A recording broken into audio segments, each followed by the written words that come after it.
Hello, and welcome to the craziest video I've ever made. A breakdown of the entirety of the musical Hadestown through the lens of musical motifs and their meanings. How did Anais Mitchell, book and songwriter of Hadestown, achieve such a specific sound? Where and why do these songs have these heavily jazz and blues influenced sound? Why does Wedding Song remind you of Chant? Where, and more importantly, why are there key changes in all of these songs? And lastly, and most importantly, where are all these musical motifs being placed? What do they mean? And how are they being used to change our perspective of what's going on in the show? These are all questions that I will be answering. I do have one disclaimer, and that is to say, these are all subjective interpretations of the show. Please don't take what I say to be the end-all be-all interpretation of Hadestown. Art is made for you to interpret. If you have a different interpretation, that's freaking awesome, and please share it in the comments. However, I do hope you find something of value in my interpretations. I've known about Hadestown for a long time, but back in October, I saw Jack Wolf for the first time, and it genuinely changed the way that I saw the show. I became very enamored with this show, with the score, and I started doing what I love to do, which is analyze the chords and motifs. People online started liking what I had to say, and hence this project was born. This video will contain almost immediate spoilers for Hadestown the Musical. If you have not seen the musical, please do not spoil yourself. Because of the cyclical nature of the show, it's impossible to talk about the beginning without talking about the end. If you're in the US, Hadestown is being released as a pro shot in theaters on July 24th, and I'm hoping that it'll be available for many others soon in other countries and available to stream. So no rush in watching this if you haven't seen the show. Go see the show, come back, and listen to what I have to say. Finally, absolutely no AI was used in the making of this video, just my nerdy brain, my obsession with chords, and my obsession with Hadestown. Without further ado, this is Hadestown the Musical, Motifs and Their Meanings. Road to Hell is the name of both the opening and closing number of the show. Throughout the analysis, we'll explore a lot of the cyclical interpretations, starting with this one. Now, the first thing that happens on stage is not a musical thing, but it's something I do want to talk about. Hermes greets all of the actors on stage. They're also breaking the fourth wall when this happens. Hermes reveals his outfit, he toys with the audience a little bit, and he greets each individual actor as he passes them on stage. Finally, as Hermes settles in, he looks toward the actors and asks them one question. Aight? To which they respond.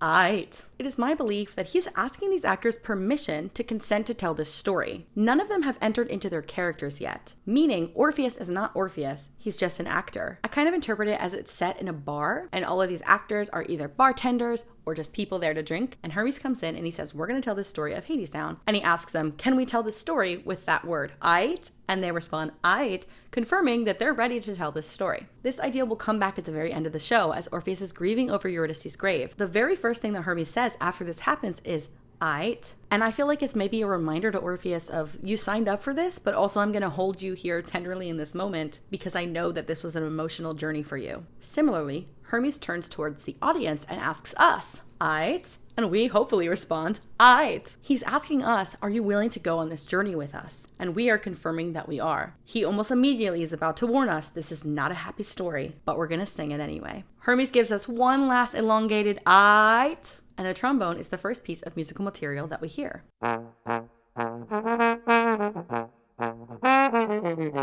The trombone starts with a specific motif that outlines a B-flat 7 chord. This B-flat 7 chord sets us up for the whole show, and it primes our ear for all of the jazz and blues influenced sounds we're about to hear. Now, let's talk about the blues scale because I think it's really important to understand how the blues scale works and how I feel like the blues scale is kind of literally in between a major and a minor scale. So there's two types of blues scales. One is the major blues scale, which sounds like this.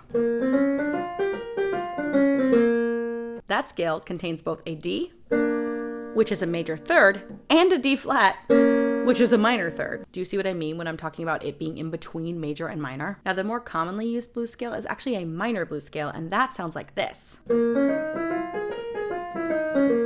What's important to note from the minor blues scale is that it contains a flat 7 to the B flat, which is where our home is right now. This flat 7 will come up so much. A lot of these songs are actually not really in major or minor, they're in other modes, and we'll talk about that when we get there. I'm getting ahead of myself. But in summation, a blues scale lives in this in-between of a major scale and a minor scale. I think that this sentiment alone captures the entirety of the musical, an overall sad tale that somehow manages to make us feel hope in the face of grief. Okay, let's get into the music. In this B-flat center, the first thing that Hermes sings is a B flat. Then the next thing that he sings, I feel like quite literally slides between a D flat and a D. Once again, talking about this in between major minor. Hermes is immediately established as the one in charge because the chorus is backing him up. They echo and repeat his words and his melodies throughout the song. Hermes introduces the characters in this order. We start with the Fates. Everybody meets the Fates. 1, 2, 3. That cadence happens a lot in the show. It's very fun, it's very bluesy, and I just think it's funny that there's exactly 3 chords and the Fates are the first ones introduced. Next comes Persephone. When Hermes introduces Persephone, he emphasizes that flat 7 as he sings, And the lady's stepping off a train. He's going to sing that exact melody in Road to Hell Reprise. After Persephone is introduced, we get a tritone interval from the chorus. Now, the tritone interval comes back a lot in this show as well. Something important to note is that the tritone interval was actually associated with the devil. Hermes then introduces Hades, There you'll find the king of the mine, almighty Mr. Hades. followed by a very humble introduction of himself. Mr. Hermes, that's me. After singing his own name, he sings the line, "Someone's got to tell the tale." Again, he's establishing himself as the clear narrator of this story. When he sings the subsequent verse, the chord progression is slightly different. Specifically, pay attention to the bass line of this progression. See, someone's got to tell the tale. Whether or not it turns out well, maybe it will turn out this time on the road to hell, on the railroad line. That's the "Come Home With Me" chord progression. Come home with me. Who are you? The man who's gonna marry you.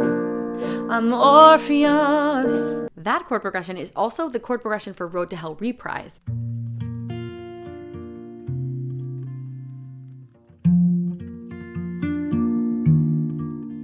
It's a sad song, it's a sad tale, it's a tragedy, which the only time he calls it a tragedy is at the beginning and the end of the show. It's a sad tale, it's a tragedy. Next, Hermes introduces the workers' chorus. The chorus in Greek mythology has always been very prominent and important to the storytelling, so it's only fair that they have a Greek chorus for Hadestown the Musical. To the hardest working chorus in the God's almighty world.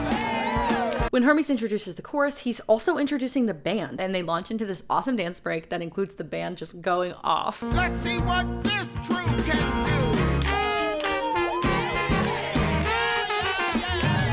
Hermes cuts off their fun by saying "aight" several times, and he quiets everybody down. Once again, he's demonstrating his power as the narrator, while also showing us that it is his responsibility to move this story forward. Hermes then introduces Orpheus. That "Come Home With Me" chord progression comes back. And a poor boy working on a song. The first la la la statement that Orpheus makes is missing a note. It's also the exact same statement as his final statement of the la la la motif. We want to get this extra note. What we want to hear is la la la la la la la. That's usually the second line of the motif in a lot of the forms, but in this case, Orpheus is missing a note. The second la la la that Orpheus sings in Road to Hell is also missing a note, and it's missing quite an important note. If he were to finish that phrase, it would sound like this. La la la la la la la. But it's not finished. I like to interpret this as Orpheus not being able to realize this melody until he meets Eurydice. He has all these moving parts, but he can't connect the dots until he meets Eurydice and Hermes helps him get there. He has not realized that this is the melody that Hades sang to Persephone, and he's starting to realize that the melody might have otherworldly powers, but that's not demonstrated until he opens his hand and the flower comes out. When he's singing those la la la melodies, the piano is matching them and in octaves. Another very strong motif that will occur throughout the show is the octave motif. The very, very famous octave motif is, trigger warning, this one. We know what's happening when that is played. At the very beginning, when Orpheus is singing his first la la la's, the piano is matching it. It's also interesting to note that this is on a B flat. Once again, we're talking about the cyclical nature of this show. Lastly, when talking about Orpheus, Orpheus has to be called twice in order to recognize that his name has been called. I think this is like subtle foreshadowing of sometimes he gets in his own little zone and he doesn't realize what's going on around him. For Orpheus! Orpheus! Hermes finally introduces Eurydice. When he sings "Let's Give It Up for Orpheus and Eurydice," the first time he says her name, this melody is played. Of Orpheus and Eurydice. Where does that melody come back? Well, in the instrumental of Wedding Song. That That melody also directly clashes with what's going on in the orchestration. I like to think of it as a little happy rebellion. It contains the real leading tone to B flat. Instead of an A flat, we're playing an A natural. Of Orpheus and Eurydice. At the very end of the song, Hermes vocally improvises for a while. The whole band's going off, they're having a party on stage, and Hermes appears to cut off the band on its final button, once again stating, "I am the one in charge of this story, and you better get ready, because here we go."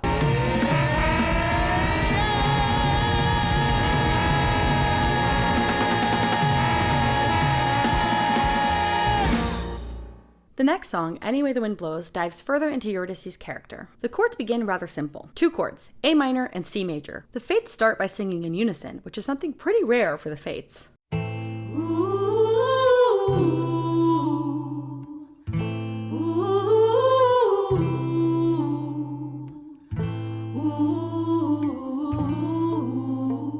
We get this sidestepped B flat major chord right next to that A minor chord. It's a bit jarring because it's a half step away, and then they return to, which is directly, Anyway the Wind Blows. Hermes narrates a little bit as the Fates continue singing this wind motif. Eurydice was a hungry young girl, a runaway from everywhere she'd ever been. And then Eurydice comes in with her verse. Weather ain't the way it was before. The first shift we get is when the Fates sing Wind Comes Up. Wind comes up. Ooh. Do you hear that sound? The most interesting harmony is the low Fate, which sings Wind Comes Up. Ooh. There's that half step again. Then Eurydice asks, Anybody got a match? Unfortunately, this detail was missed in the pro shot, but what happens on stage is that Orpheus has a match and tries to go give it to Eurydice, but Hermes gets there first. I feel like this is kind of foreshadowing, and I like to interpret it as Orpheus having what it takes to meet Eurydice's needs, but godly intervention getting in the way. As Eurydice tries to light the candle, the Fates literally blow it out. People turn on you just like the wind. Her candle is her lifeline throughout the show, and it's later going to get blown out by Hermes when she finally makes the decision to go to the underworld. The Fates singing When Your Body Aches to Lay It Down parallels a future lyric in Flowers. Speaking of lyrics, there are a number of lines I'm going to point out with very specific bird-like imagery. The first one is that Hermes talks about Orpheus. And he sang just like a bird up on a line. Finally, at the end of the song, it transitions to Come Home With Me. We hear that octave motif in the piano at the very end of Anyway the Wind Blows. It starts more hesitant and then climbs up, and it is very prominent. And it ain't because I'm kind, but his mama was a friend of mine, and I like to hear him sing, and his way of seeing things. This is about to be Orpheus and Eurydice's first interaction on stage. We will later hear that same musical motif during their last interaction on stage. The octave motif is on a B flat. That B flat octave suddenly becomes an A and is played in the guitar as we transition to Come Home With Me. So I took him underneath my wing.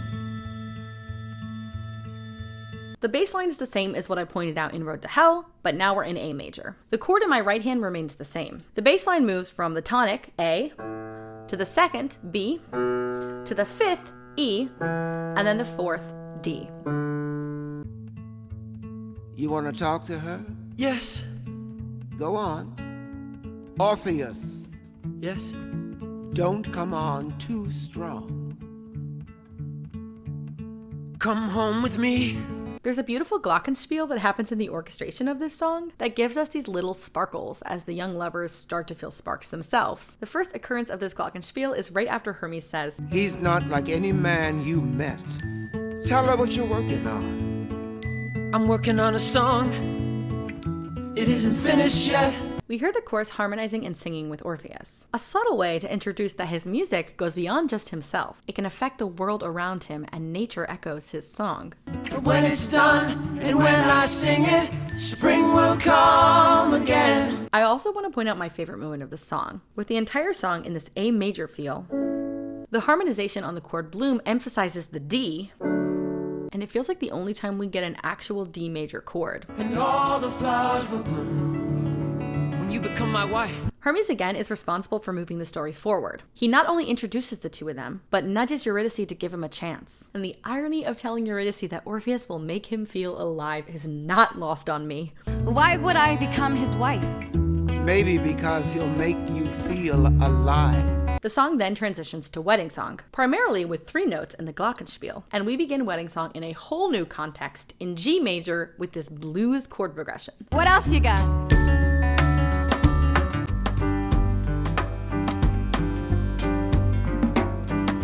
Wedding Song has this bluesy chord progression throughout the entire song. It revolves around G major. We mostly move from a G major chord to a G6 chord to a G7 chord, back to the G6. The same motif that was at the end of Come Home With Me comes back in the glockenspiel, but transposed. The song has a very clear structure for its verses. Eurydice will pose a question and Orpheus will reply. The interesting thing to note is that when Eurydice poses her question, she sings a B flat, which is a minor third in the context of G major. Lover, tell me if you can. This paints Eurydice as a skeptical individual, with her hard shell protecting her as she does not yet trust Orpheus. When Orpheus replies to her question, though, he replies in the major mode. He sings a melody containing that raised third, giving us a full G major chord. Lover, when I sing my song. That's a B natural, not a B flat. Lover, when I sing my song. This paints Orpheus as optimistic, maybe a little bit naive, and like he is wearing his heart on his sleeve. As the verse comes to a close, we get the same musical cadence that appeared in Road to Hell. The river's gonna give us the wedding dance. Right after he sings that as well, we get another glockenspiel motif, the same one that was heard in Road to Hell. The second verse works just the same as the first, with more imagery of how Orpheus is deeply connected to nature. He claims the river will give us the wedding band, and the trees will bend to our will and provide us apples and syrup. And they're gonna bend their branches down to lay their fruit upon the ground. The almond and the apple and the sugar from the maple. He's a lot less concerned with basic human needs, which is why later Eurydice feels the responsibility to be the one to provide for them. In order to get to the next section of the music, instead of using this cadence, we get this. The tree's gonna lay the wedding table. We hear this cute little instrumental section that features a more elongated glockenspiel motif. Table.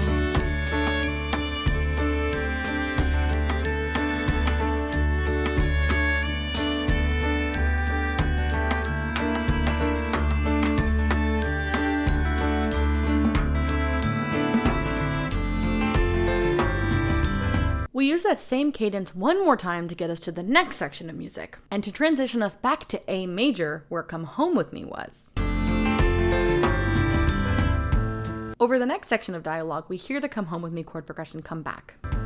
So when you sing your song, the one you're working on, spring will come again. Yes. Why don't you sing it then? When we shift to Orpheus singing his song, we're suddenly back in a G minor center.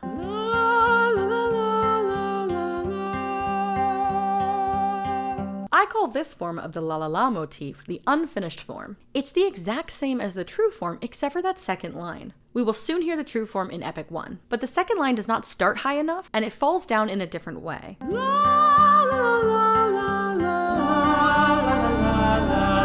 In this context, the second line starts on a high D, which interestingly is actually the same high note that we will sing in Epic 1, but the melody and chord function make it sound different. The chorus echoes back his song as Orpheus is seen manipulating nature in real time.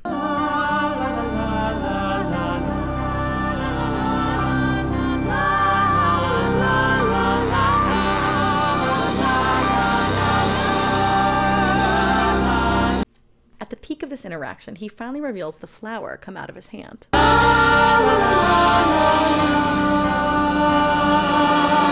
The moment he opens his palm, we are suddenly back in G major. And we hear, you guessed it, the Come Home With Me chord progression. How'd you do that? I don't know. The song's not finished though. Even so, it can do this? I know. You have to finish it. The glockenspiel transition melody brings us back to the third verse when Eurydice once again poses a question and Orpheus answers it. This time her question being a little more flirtatious as she sings about their wedding bed. It seems that Orpheus must have impressed her a little bit with his little flower gimmick. Lover, tell me when we'll wed. Who's gonna make the wedding bed? And the third verse begins, with a lot of bird imagery this time. Orpheus sings about the birds making the wedding bed. He sings the line, "will lie down in eider down," a word I had never heard before that refers to the soft feathers of a duck, often used to stuff pillows. We hear that glockenspiel motif a ton more at the end of the song. and the tree's gonna lay the wedding table. And the river's gonna give us the wedding bands. And then, as the song closes, the couple hums a melody in harmony. Interestingly, the line that Eurydice hums at the end of the song is almost exactly the same as the first La La La melody, and it's in the same key center. She hums,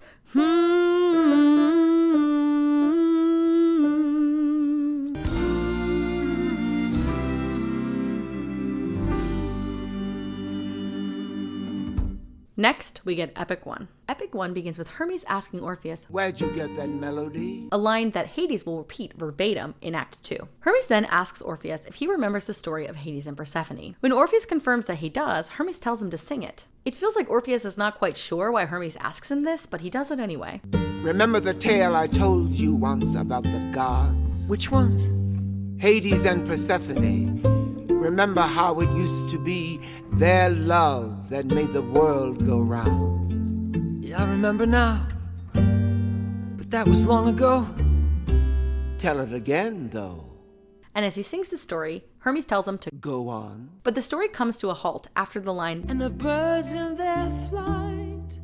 I believe it is right there that Hermes pushes Orpheus to make the connection between the melody that he has had come to him and the story of Hades and Persephone. Before this, I don't think Orpheus understood the significance of the melody. Here, it suddenly becomes the melody that Hades sang to Persephone upon first meeting her. Musically, during the recitative dialogue, we move between G minor and F major. A song of love from long ago. These chords kind of hold us in this subliminal space with no clear cadence. As Orpheus recalls the story of Hades and Persephone on his guitar, we move between two different chords. This beautifully decorated B flat chord with an added 2, King of shadows. and then a C sus4 chord. King of shades. These suspended chords are just beautiful, and they hold us in this subliminal space as we build toward the La La La motif.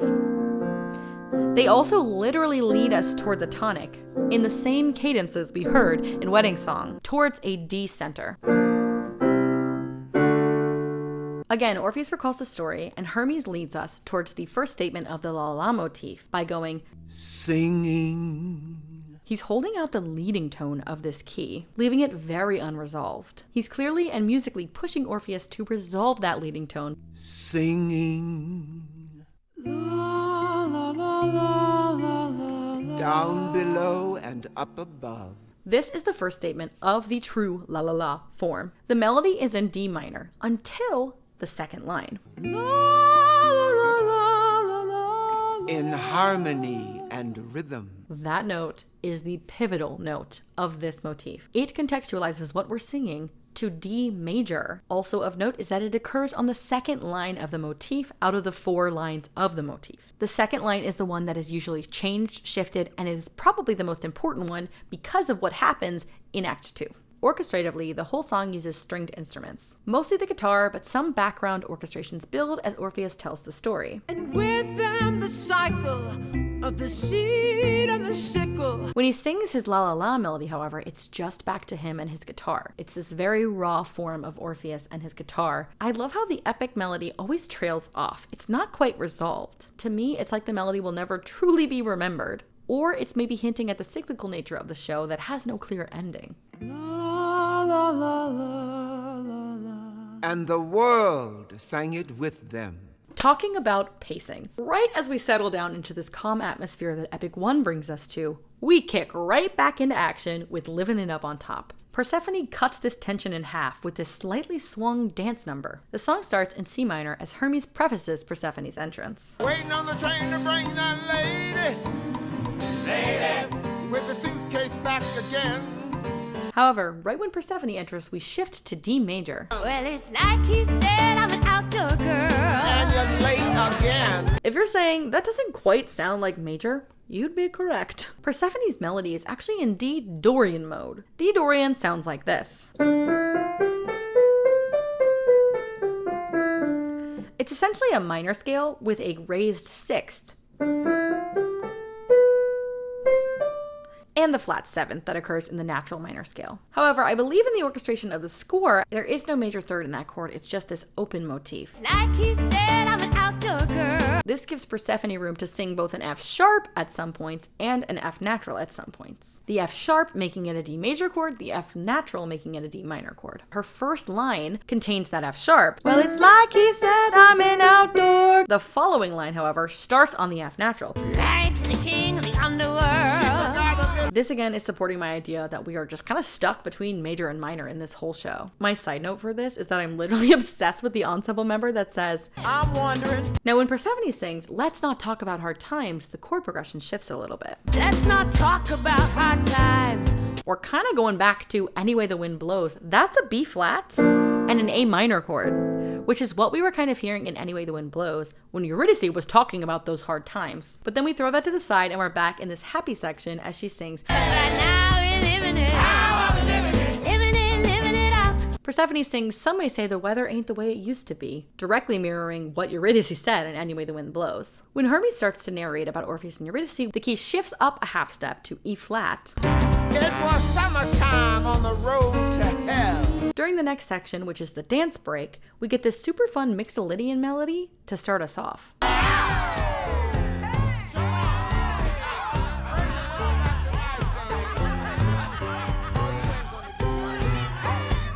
The Mixolydian mode is another one of these modes that appears a lot in Hadestown. The Mixolydian scale is almost like a major scale with a flat seventh.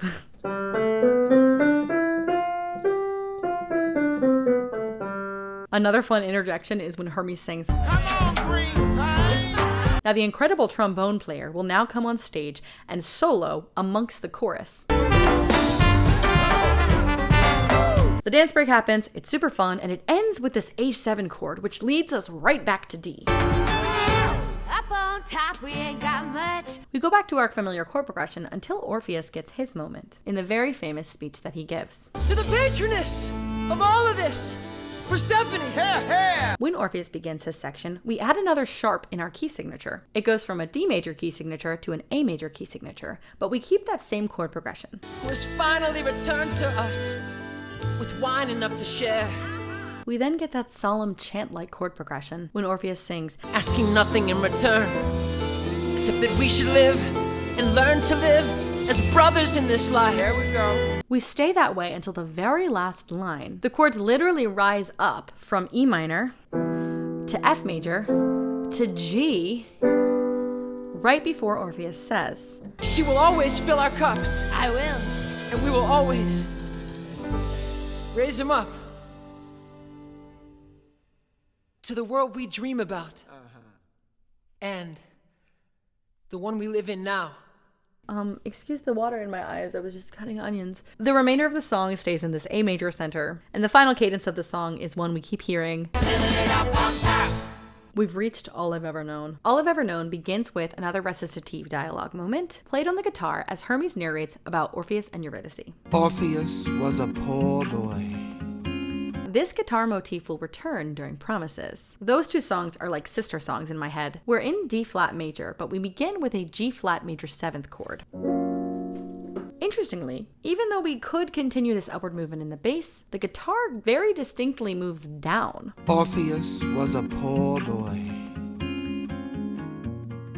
but he had a gift to give.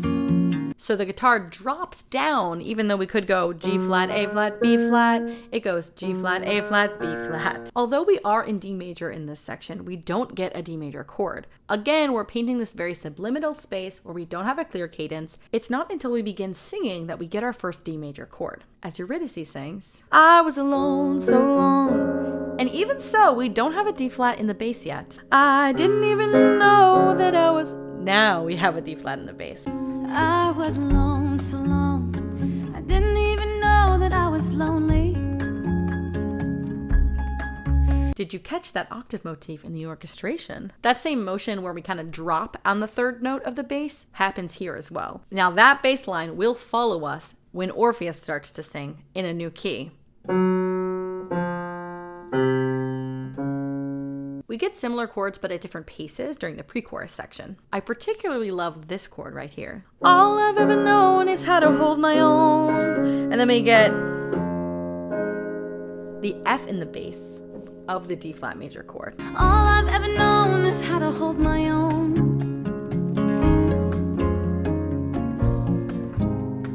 As Eurydice sings You Take Me in Your Arms, we shift to this new section. We suddenly get a flat 7 chord, which is a C flat here. You take me in your arms and suddenly there's sunlight all around me. Perhaps my favorite part of the song is when we use that C flat chord to shift to Orpheus' section. We use that C flat chord as a pedal tone. Listen to how this works. Now I wanna hold you, now I wanna hold you. We stay here, hold you close. I don't wanna ever have to let you go.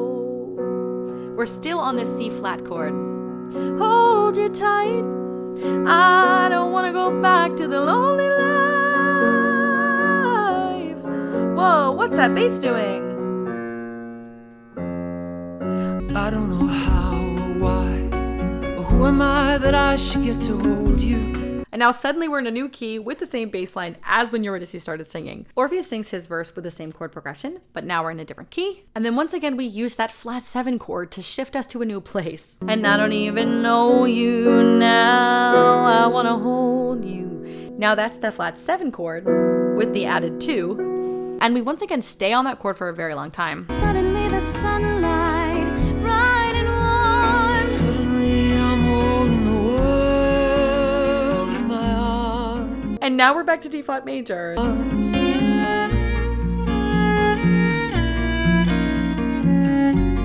That flat note is so cool. And it's almost like, hey, we are in this happy moment of this show, but there is foreboding doom. On stage, this is the section where Orpheus and Eurydice perform a series of dance-like moves that are supposed to represent their first time laying together. Supposedly, during early productions of the show, the couple came across as too young and they needed to mature the couple. The scene is a really beautifully poetic way to portray them in a more adult setting. And then again, we get this very infamous shoulder-rolling note, as my choir conductor used to say, doo doo doo. That is a flat 3. So that is the note that basically makes D flat major into a D flat minor chord. To me, the addition of this flatted note is almost like an omen, as it foreshadows what is to come for the young couple. One of my favorite onstage moments happens during this break, as well as one of Aeneas Mitchell's favorite moments. At the very end of this instrumental, Orpheus and Eurydice are laying on their back holding hands, looking up at this implied starry sky. Each of them has one leg bent and one leg straightened, and at the very same time their bent legs slowly start to straighten. I love the image of the couple stargazing, and the synchronized movement shows us that they are in sync, they are in love during this moment.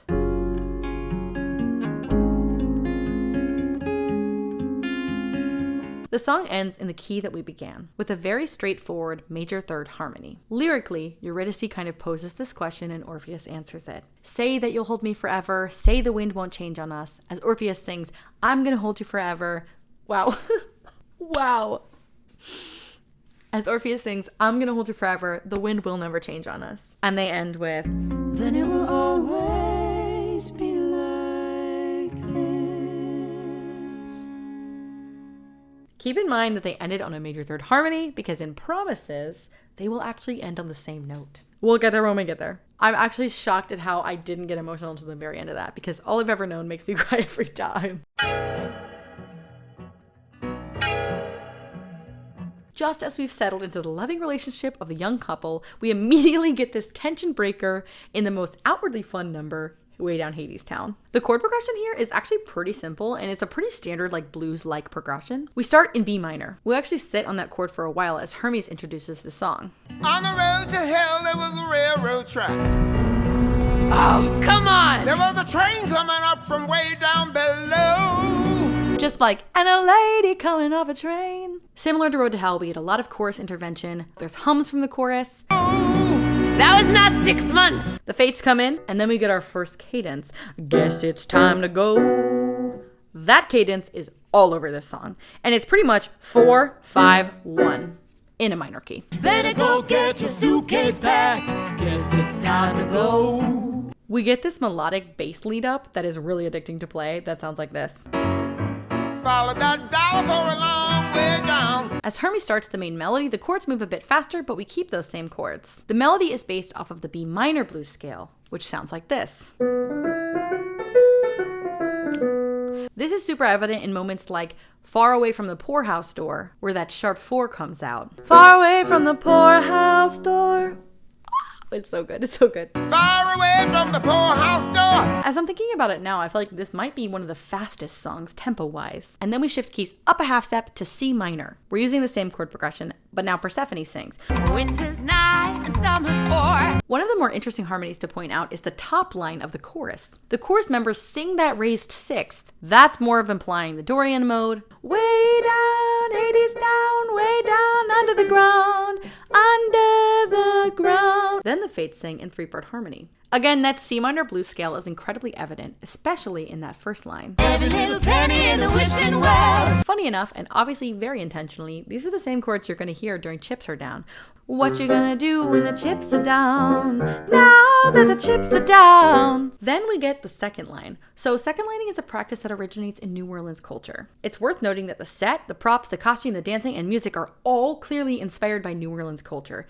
This is coming from somebody who lived in New Orleans for 4 years. It was immediately evident to me when I first saw the stage that we were pulling from New Orleans. This belief for me was confirmed when during Way Down Hadestown, they literally second lined. Now, second lining is a parade of music and dancing that involves a band leading the first line and a crowd of celebratory individuals leading the second. This is why the trombonist joins the cast on stage. They are leading the second line.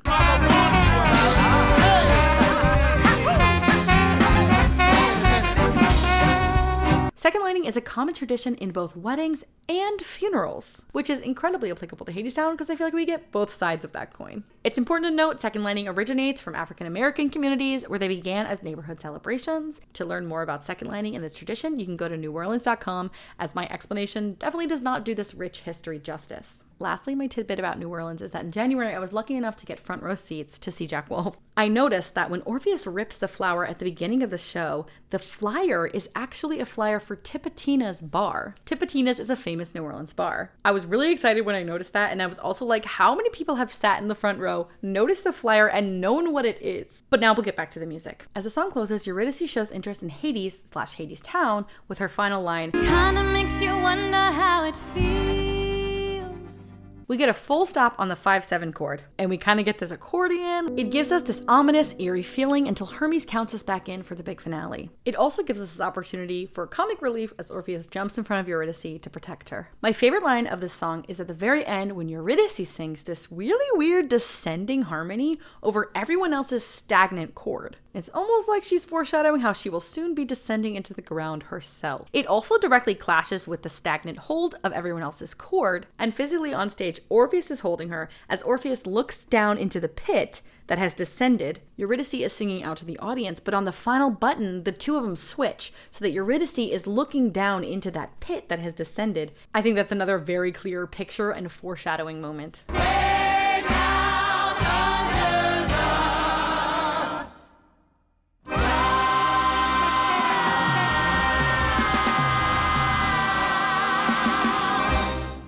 After this song comes A Gathering Storm, where we get the return of the wind theme.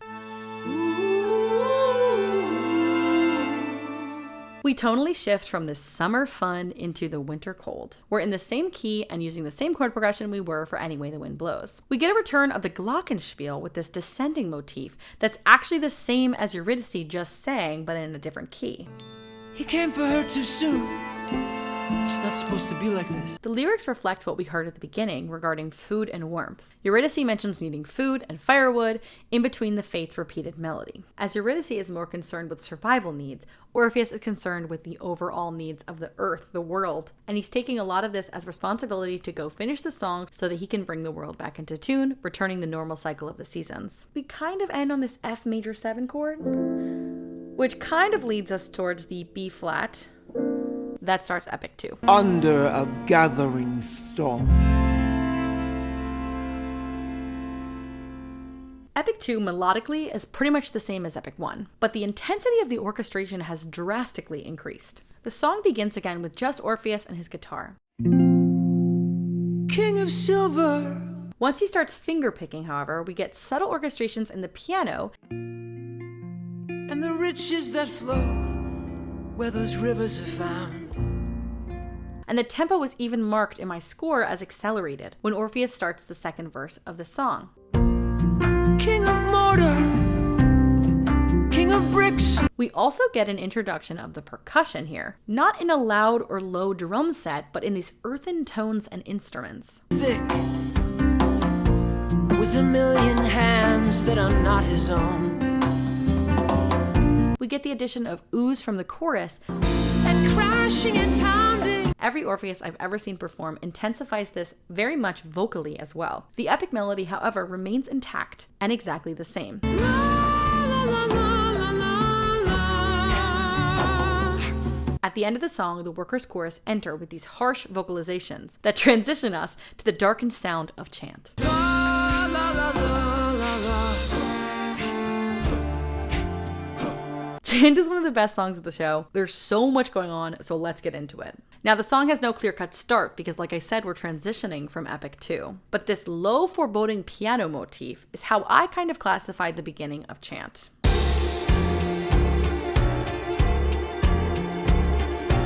We begin in C sharp minor, where the workers' chorus sing the double entendre, Keep your head low. Oh, you gotta keep your head low. If you wanna keep your head, oh, you gotta keep your head low.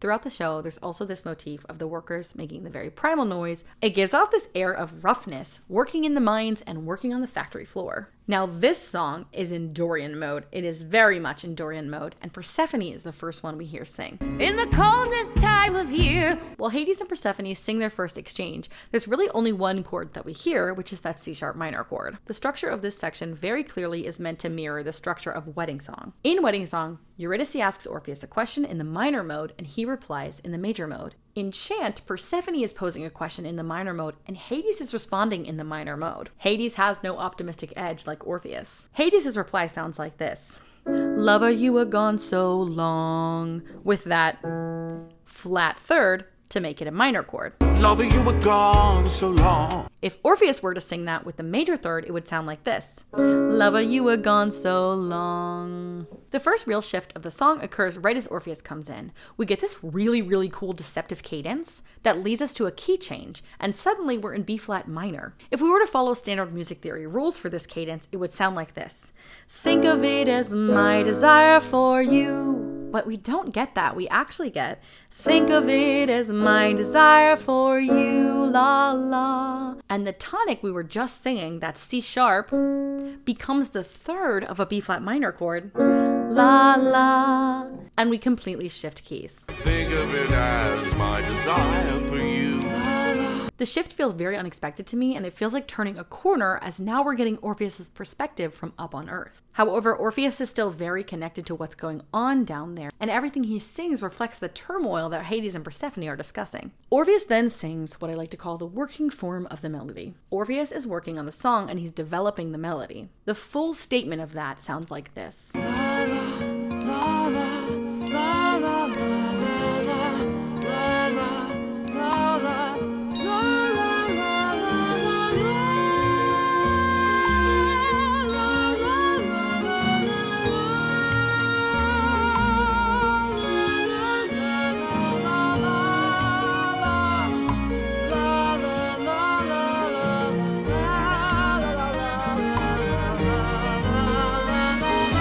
Now this statement will come back in Epic 3 in its entirety, but reharmonized into a major key. As Orpheus' section comes to a close, we get this chord progression. B flat minor, E flat major, which is kind of that Dorian mode again, then E flat minor, and then C sharp minor.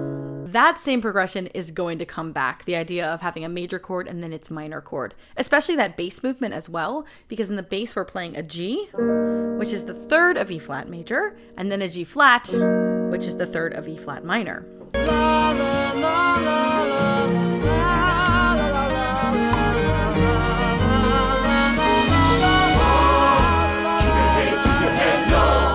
When we shift to C sharp minor, Orpheus then sings a statement of the la la la motif, but instead of having that major chord in that second line, we stay in minor the entire time. He goes up to that high note, If you wanna keep your head, he sings la, and that keeps it in that C sharp minor mode. Later, Orpheus will reflect on this as the gods have forgotten the song of their love. We're back to the workers motif before Eurydice's section begins. if you wanna keep your head, Looking high and looking low. When Eurydice sings, we hear each Fate sing the wind motif. It makes us feel like the wind is kind of swirling around Eurydice because the Fates kind of start the motif at different moments. Even as she sings her last, the wind, the wind, the wind, we hear the workers and the Fates singing, ow. I feel like, again, that's connected to this wind motif and the idea of the wind blowing around her. Try to trust that the song he's working on is gonna shelter us from the wind to the wind. Here we get another deceptive cadence, and then the trombone blares in your face. We expect to hear, the wind, the wind, the wind. But the dang trombone cuts us off with this loud motif that prolongs our cadence back to the C sharp minor. From the wind to the wind.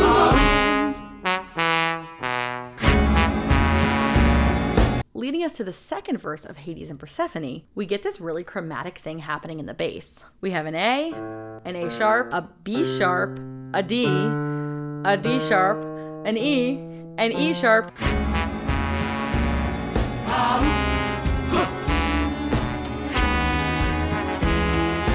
Verse 2 operates the same. Persephone's going to pose a question and Hades is going to respond. The orchestration, however, has dramatically picked up. We hear a trill in the violin for over 16 measures as Hades sings his verse. When I made the neon shine. And the same deceptive cadence brings us back to Orpheus again, who apparently refuses to sing words in C sharp minor. Think of it as my despair for you. They can't find the tune. He sings about Hades being deafened and Persephone being blinded. Even Hermes is involved in the chaos now. Look up.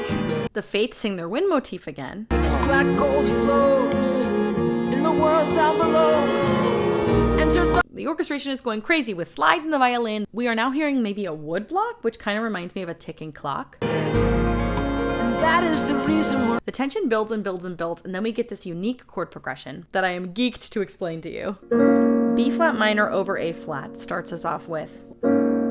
And that is the reason we're on this road. Back to that E flat chord. And the seasons are wrong. E flat minor over G flat. And the wind is so strong. That's the same cadence we got before. But then we go another step. And now we kind of transition to using that same cadence in the context of C sharp minor. So all of a sudden we shift to, that's why times are so hard. It's because of the gods. That's an F sharp major chord with an A flat in the bass, a third in the bass, an F sharp minor chord with an A in the bass, still that third in the bass. And then we get our only major 5/7 chord right before. The gods have forgotten the song of their love. That is like the biggest moment of the song, and it's the first and only time we get that major 7th chord, leading us back to the minor 1. Singing la, la, la, la, la. Right after he sings about the gods forgetting the song of their love, he repeats that la la la motif, but in a minor key only. That major note in the second line of the la la la melody is central to Hades remembering that melody. We transition through the workers motif. We also get Eurydice's second statement with an elongated wind motif from one of the fates. She had not seen nothing Orpheus! like the mighty storm she got caught in. Orpheus! Only took a minute. Now Persephone's third verse is a little bit different and brings us back to one of the chord progressions we heard in Livin' and Up on Top. Lover, what have you become? Coal cars and oil drums. It very much reminds me of Let's Not Talk About Hard Times. Hades responds in his typical minor fashion with that low motif that's been playing. Love her everything I do. The violin trill returns as well. Someone grateful for a thing. The song ends with all of the motifs being layered on top of each other, which is the musical theater trope that always works. Orpheus is doing his la-la-las, Hades is spewing his nonsense, the workers are singing their motifs, and Eurydice is interjecting by calling out to Orpheus multiple times. Singing la, la, la, la. Think of them as my help.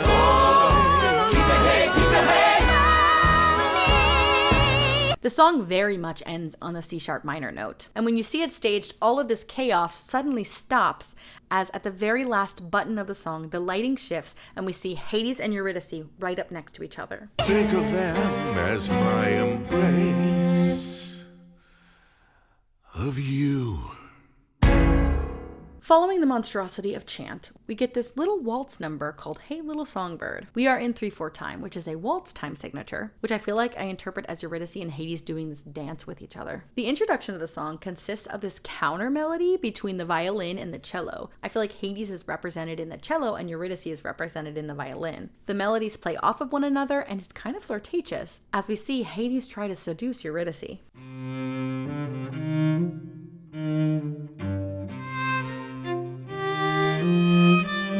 We are in C minor. No particular chords stand out to me at the beginning when Hades sings his first verse. There's fun decoration. Every once in a while there's a solid 5/7 chord, but that basically keeps our ears tuned to this C minor mode. I'm a busy man, and I can't stay long.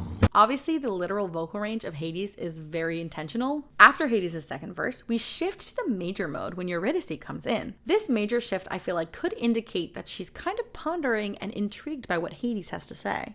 Strange is the call of this strange man. I wanna fly down and feed at his hand. That's a flat 7 chord. It's kind of the same sidestep movement we've been using in Any Way the Wind Blows, and a little bit in Chant. Any way the wind blows. We shift back to a clear C minor when Hades cuts in again, and Hades literally cuts her off. I wanna lie down forever. Hey, little songbird. Speaking of all the bird imagery, here's a speed run of all the bird-related lyrics in this song. Obviously, he calls Eurydice a songbird. He talks about poverty coming to clip her wings. She says, I want to fly down and feed at his hand. And then he says, I could use a canary. I did some research on canaries, and that is a very intentional line. So canaries historically lived in coal mines, where they would often be used to warn others of carbon monoxide and toxic gases. And I feel like a lot of Hadestown is emanating this coal mine atmosphere. Eurydice also sings, weren't we birds of a feather, in reference to Orpheus. And at the very end of the song, Hades asks, Hey, why not fly south for the winter? The fates are subtly lurking in this song. It's not their moment yet, but they're about to get when the chips are down. However, when Hades mentions vipers and vultures, we get these 3 sound effects as they get introduced. Each fate gives a little wave. See how the vipers and vultures surround you, and they'll take you down, they'll pick you clean. Aeneas Mitchell has rewritten this story so that Eurydice is making a clear choice to go down to the underworld, but I feel like in this song, Hades is basically saying, if you stay here, you're going to get bitten by a snake, which is how she dies in the original myth. The song ends with Hades saying, people get mean when the chips are down, and there's no chordal resolution. The last chord we hear is that 5/7 chord that transitions us to When the Chips Are Down intro. See, people get mean when the chips are down.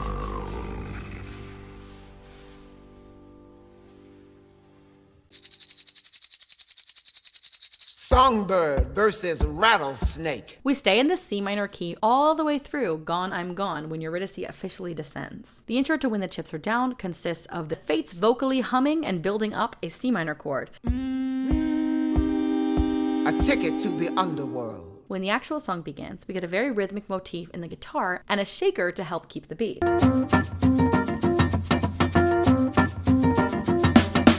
The chord progression again is rather simple. It mostly moves between C minor, F minor, E flat major, and an F minor 6 chord, which in my sheet music kind of actually feels more like a fully diminished chord.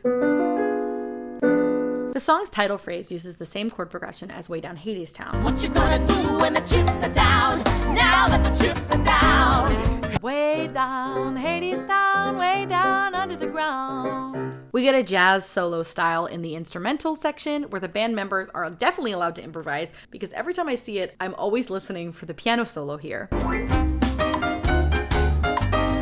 Once the fates sing The First Shall Be First, the chords slightly shift and include a lot more 5/7 chords. And the first shall be first. And the last shall be last. Instead of that F minor that we were getting here, we get a G7 chord, with a D in the bass, by the way. Cast your eyes to heaven. In that chord, I think is one of the only times we get a G in the bass of that G7 chord. All the other G7 chords have a D in the bass, so it really helps punch that moment. Also, if I recall rhythmically here, most Eurydices I see have a very specific choreography where right after that chord, there's kind of this syncopated chord that happens, which is supposed to be represented as the moment she gets bitten by this snake. You'll see her kind of wince in pain and fall down. You get a knife in the back, nobody's righteous. The song ends with fast-moving chords, repeated words, and a strong button. We also get this really fun chromatic line that happens in the piano that leads us to the button. Which, there's a tritone. Now that the chips are down. The whole song, Eurydice has been downstage with a flower in one hand and a coin in the other. She's been keeping the red flower with her since Orpheus gave it to her in Wedding Song, and Hades gives her that coin as her ticket to the underworld at the beginning of When the Chips Are Down. She studies the objects during the song as she weighs her options quite visually in front of us. On the final button, Eurydice is seen holding that coin and the flower to her heart as she officially chooses to go to the underworld. And then we get Gone, I'm Gone. We are still in the same key, but we actually start in the relative major key, E flat major. Eurydice sings her final words before her descent. Orpheus, my heart is yours. The bass line of the song descends note by note as Eurydice is literally about to descend into the underworld. Orpheus, my heart is yours, always was and will be. It's my gut I can't ignore. Orpheus, I'm hungry. And then it stays here. Oh, my heart, it aches to stay, but the flesh will have its way. This is the 5/7 of C minor. Oh, the way is dark and long. I'm already gone. And we stay there for a while and we stop the music as Eurydice goes and puts her coin in the bag while Hermes is shaking it. And the Fates come in with a slowed down melody from When the Chips Are Down. It starts off the same as Eurydice's melody. Go ahead and lay the blame. And this is very intentionally trying to get the audience to empathize with her decision to leave. They sing a very slow, When the chips are down, now that the chips are down. Lastly, this is where Hermes blows out Eurydice's candle that has been burning since Any Way the Wind Blows. And we get a very soft button before Orpheus reappears. Okay, Orpheus is back, and we get the intro to Wait For Me, which is this very recitative-like dialogue called Hey, the Big Artiste.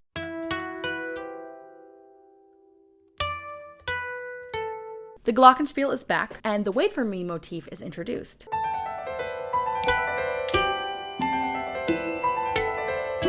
On Broadway, the platform that Eurydice has descended into has now re-risen with just the flower sitting on it. Orpheus will take that flower and use it symbolically, holding it in his hand throughout the entirety of Wait For Me. The chords under the recitative dialogue are kind of interesting. I had a conversation with somebody who's musically directed the show, and they said that in the composer's head, these chords function exactly the same as the ones in Wait For Me, but they're a lot more decorated and a lot more jazzed up. There's also a lot more dissonance. There's a lot going on in the orchestration, a lot of chromaticism. Where's Eurydice? Brother, what do you care? You'll find another muse somewhere. We also get this B7 chord, which leads us right back to that E minor. That's once again that major 5/7. We don't get that chord in the actual Wait For Me. But once we get down below, we get this back and forth motif that keeps shifting. It starts as a half step between E flat and D. Down below? Down below. And then shifts. 6 feet under the ground below. At one point, it nearly becomes an octave. You got a ticket? No. To transition us to actual Wait For Me, we end on this B7 chord, with the D sharp in the bass, which leads us right to that E. And once again, that's the last time we'll hear that major chord, because Wait For Me is more in natural minor instead of harmonic minor. Well, that's a start. The actual song begins with How to Get to Hadestown. And what's happening in the chords is we're playing a B flat minor chord in our right hand, and the bass keeps changing in the left hand. We get E in the bass, How to get to Hadestown. C in the bass, You have to take a long way down G in the bass, through the underground under cover of night. D in the bass. Laying low, staying out of sight. The song is honestly rather simple chordally, which I think contributes to why it's so powerful, is because it really forces us to listen to what's happening on stage and what Orpheus is saying. Hermes' poetic dialogue leads us to our first chorus. Keep on walking and don't look back till you get to the bottom line. And here the chords are just E minor, C, G, and D. The rhythm, however, shifts a lot. I feel like the rhythm shift allows you to be a lot more emotionally attached to what's happening, and it's a lot more emotionally compelling. Wait for me, I'm coming. Wait, I'm coming with you. When Hermes returns, we get that B flat minor chord again, and we go back to those blocked chords. River Styx as high and wide, cinder bricks and razor wire. Orpheus returns with chorus number 2. Wait for me, I'm coming. When the Fates enter, they press Orpheus with a series of dissonantly harmonized questions. Who are you? Where do you think you're going? Who are you? By the way, those questions will be internally reflected during Doubt Comes In as Orpheus starts to doubt himself. Who am I? When the Fates sing, we get a very specific rhythm in the low section of the orchestration. This is the Doubt Comes In rhythm. Where do you think you're going? Also, as that happens, we get a motif in the piano that is literally doubt comes in, the wind is changing. Who are you? Then we get Orpheus' first la la la of the song. The statement of this motif is the unfinished form. It's the one that appears in Wedding Song. The second line does not go up as high as it should, and there is no major moment that occurs. On Broadway, spoiler, this is when the stage starts to open up behind Orpheus. One of the coolest theatrical experiences I've ever had is sitting in the front row while that was happening. While he sings the la la las, we get a repeated motif in the violin that I feel like is kind of related to the other motif that we heard. Both of them give a sense of urgency and speeding up as the song builds and builds and builds.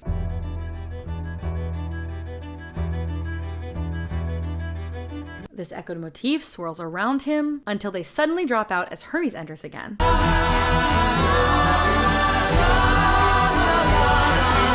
on the lam, you're on the run. I always thought the line was, they'll dress you up in your Sunday best, but he says they'll truss you up in your Sunday best. To truss a bird, like a turkey, is to stuff it right before roasting it. And then Hermes mentioned stuff your mouth with cotton, like you would also stuff a turkey. They'll truss you up in your Sunday best and stuff your mouth with cotton. I feel like it's painting Orpheus as a bird that is kind of being used, because he kind of is being used as this vessel through which he tries to change the culture of the underworld, but he fails on his own personal mission. The first time Orpheus sings his Wait For Me chorus, he's completely alone. But each time, the workers start to echo his song a little bit more, and the harmonies become a little bit more intricate. The second chorus is harmonized by the workers, and by the third chorus, we get counter melodies. Melodies that stray from the main melody. I'm wait, I'm coming with you. Wait for me, I'm coming to Now, this leads us to the biggest section and pretty much the peak of Act 1, right before we finish. The chords remain simple, but we don't have a G chord anymore, and each chord takes up more and more space. It gives off the illusion of slowing down, having this one moment in time as Orpheus sings his freaking heart out, using the flower he originally had given to Eurydice. In the soundtrack version, at least, you can hear Hermes actually singing an octave below him, but only after he sings I Hear the Walls Repeating. I'm coming, wait for me.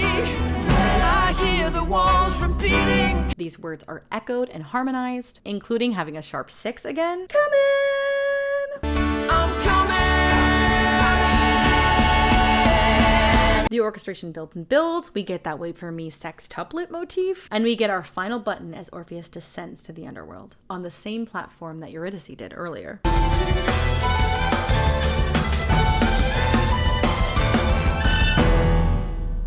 We've made it to the end, the final song of Act 1, Why We Build the Wall. It is important to me to talk about why this song ends Act 1 and not Wait For Me. I feel like ending Act 1 with Wait For Me paints Orpheus and Eurydice as the main players of this story, when I actually think the story is much more broad than that, and I actually think it's kind of a story about anti-capitalism and rebellion against the man. So that's why I think it's important that this song is actually the one that ends our act, because it decenters Orpheus and Eurydice, and it's highly political. Musically, the song starts with a guitar playing these chords.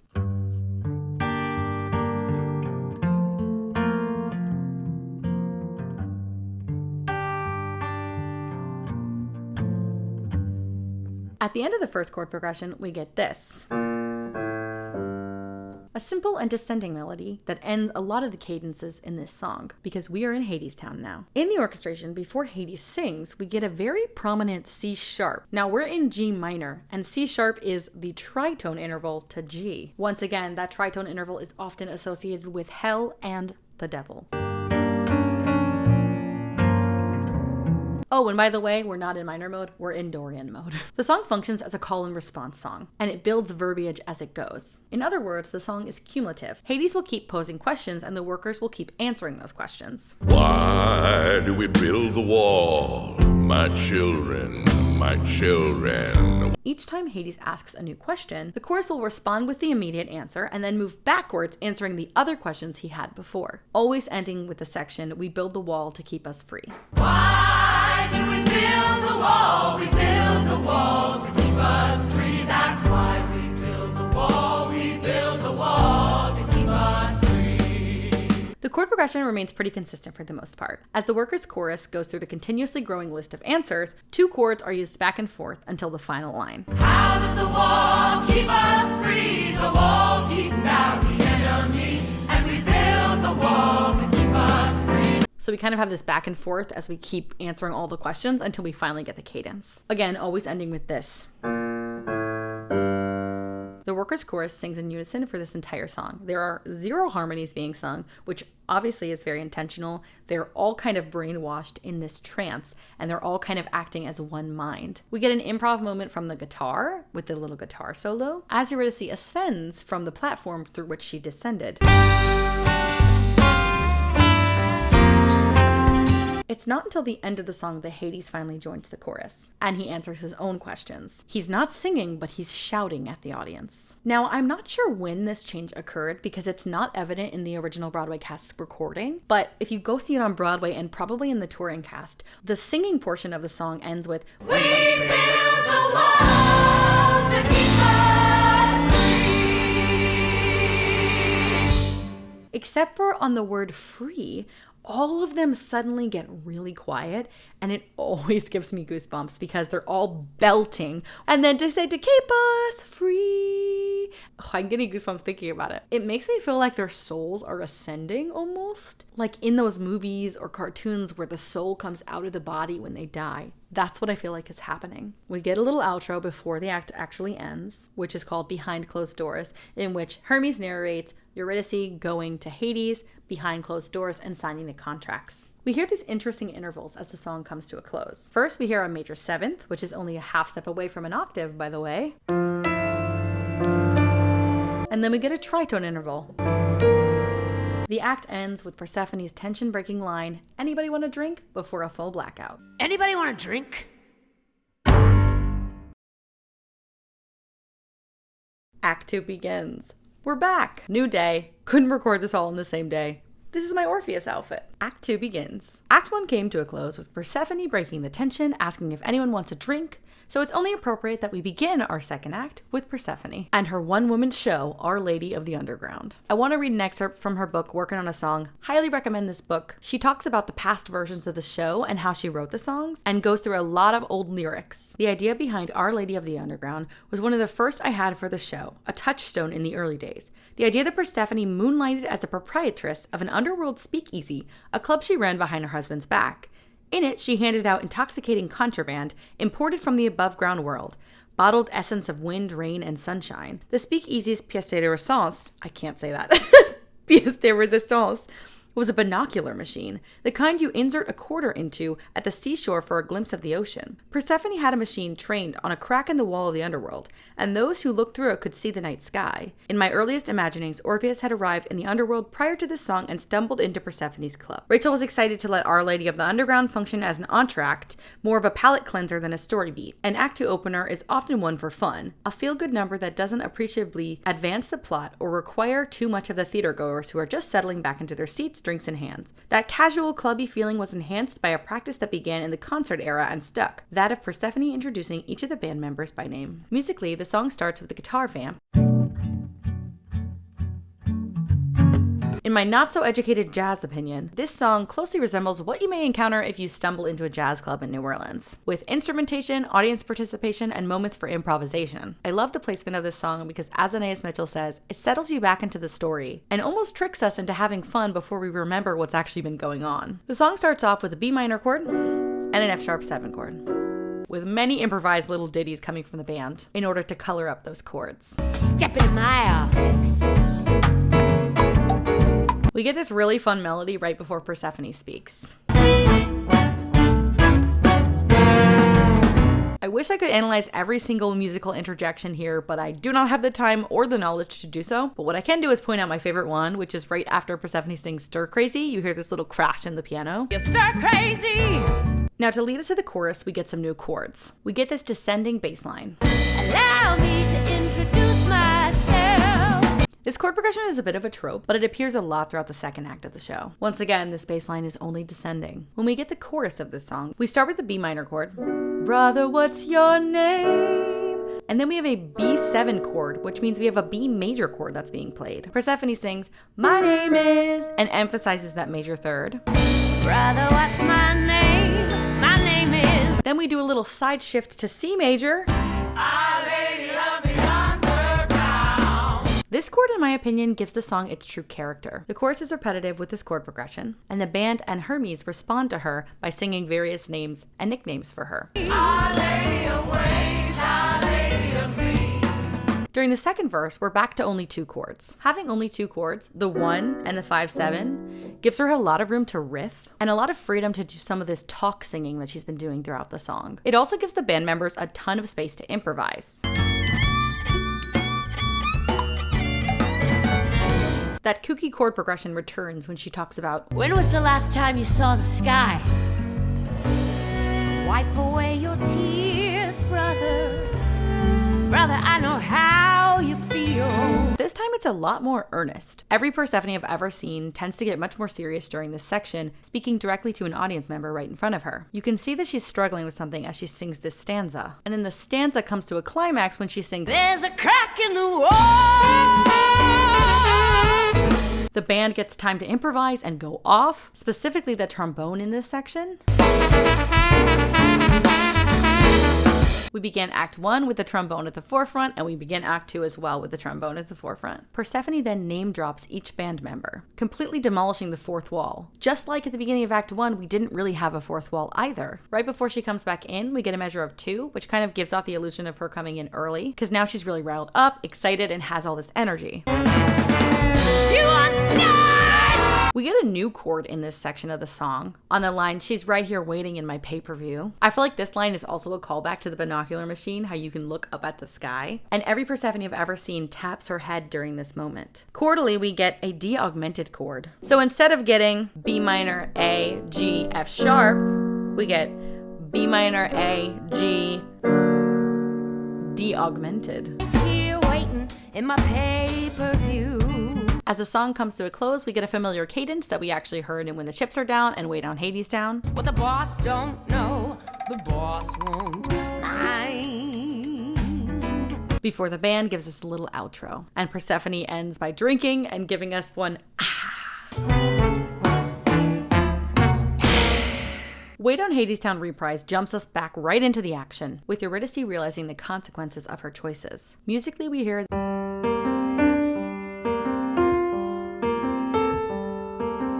It's interesting this motif seems to outline a G minor chord, but we're actually in C minor. Either way, we're outlining a chord that's not necessarily the key center. Once again, this is a great technique to hold space while Hermes introduces what's happening on stage. He sets the scene with the fates and describes life as a worker underground. Now in Hadestown there were a lot of souls. After Hermes, the workers motif enters again. Hermes finishes his only section with the line, and they called it freedom, which is followed by the coolest violin trill that always gets stuck in my head. And it's such a cool way to transition us to the fates. And they called it freedom. I'm Eurydice. Doesn't anybody hear me? They can hear, but they don't care. The piano motif is still going on, by the way. When the Fates start singing for the first time, our progression becomes the same as what happened during Way Down Hadestown. Mr. Hades set you free to work work yourself into the ground. The chorus for Way Down Hadestown is slightly reharmonized, however, which is harmonized in a more major key than it usually is in Way Down Hadestown, which is more of a minor key. Way down Hadestown, way down Hadestown, way down Hadestown, way down under the ground. While this is going on, the workers' chorus also sings their Keep Your Head Low, but it's slightly reimagined. We return to that first chord progression, but only for a few moments while dialogue is exchanged. Why won't anybody look at me? They can look, but they don't see. The Fates chord progression returns, and so does the background workers' chorus. Way down Hadestown, way down under the ground. And then Hermes interjects with an aside and delivers the very brutal line, Eurydice was a hungry young girl, but she wasn't hungry anymore. What she was instead was dead. When the Fates re-enter, the score is marked as slower, while that same Fates chord progression is being played. I always love how this song transitions us to Flowers, because the Fates and the workers are just supposed to hold their note and slowly slide to other notes and slide down, causing the harmony to descend into this chaotic dissonance that almost sounds like sinking, or dare I say, dying. Way down under the ground.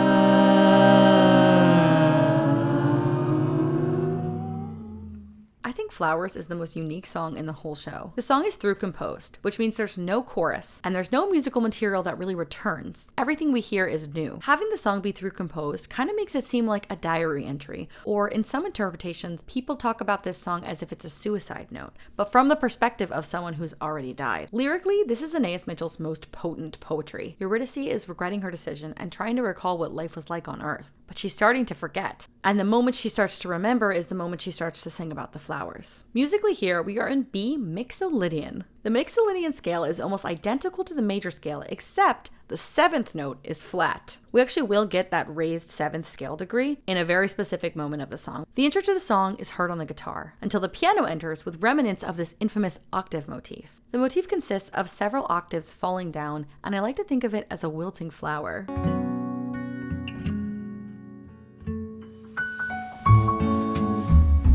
For the first section of the song, we remain on this B chord with just a little bit of decoration. What I wanted was to fall asleep. Does that remind you of anything? It reminds me of Wedding Song. Lover, tell me if you can, who's gonna buy the wedding band? That's the same exact chord progression as the beginning of Wedding Song. Remaining on this B chord for a long time also allows Eurydice to be pretty dynamic in her melody. There's also a lot of complex rhythms going on. She's singing quintuplets and triplets over this 4/4 meter, but to me, it just sounds very free-flowing. After Eurydice's first stanza, we get that motif that was in Wedding Song come back in the violin.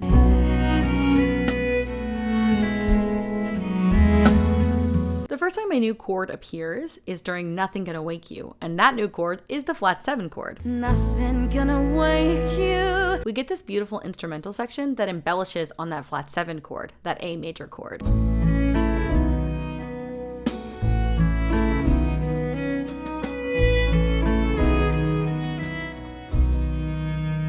It reminds me a lot of the instrumental in All I've Ever Known. We return to the B major chord with decorations as she sings, Dreams are sweet until they're not. I love how much that A natural is emphasized in the melody. Even though our chord structure remains the same, we get these little flutters of melodic content from the violin that are so unique and contribute heavily to the overall sonic push and pull of the song.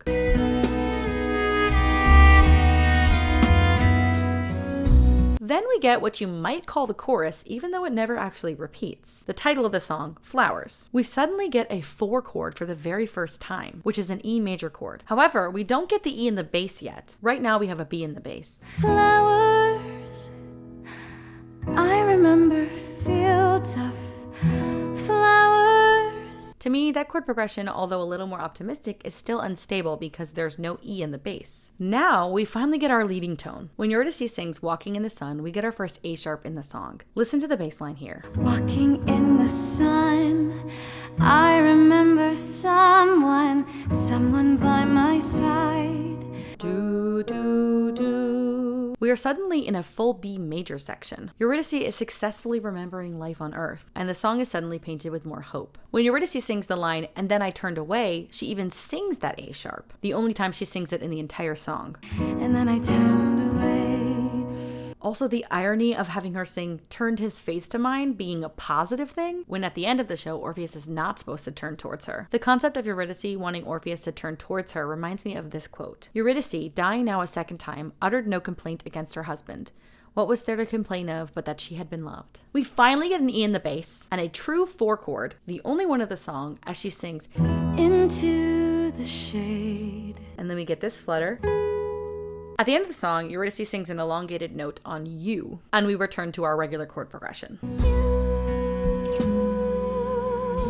In the final chord, we get a very subtle major third in the cello, but we mostly hear an open fifth. Come and find me lying in the bed I made.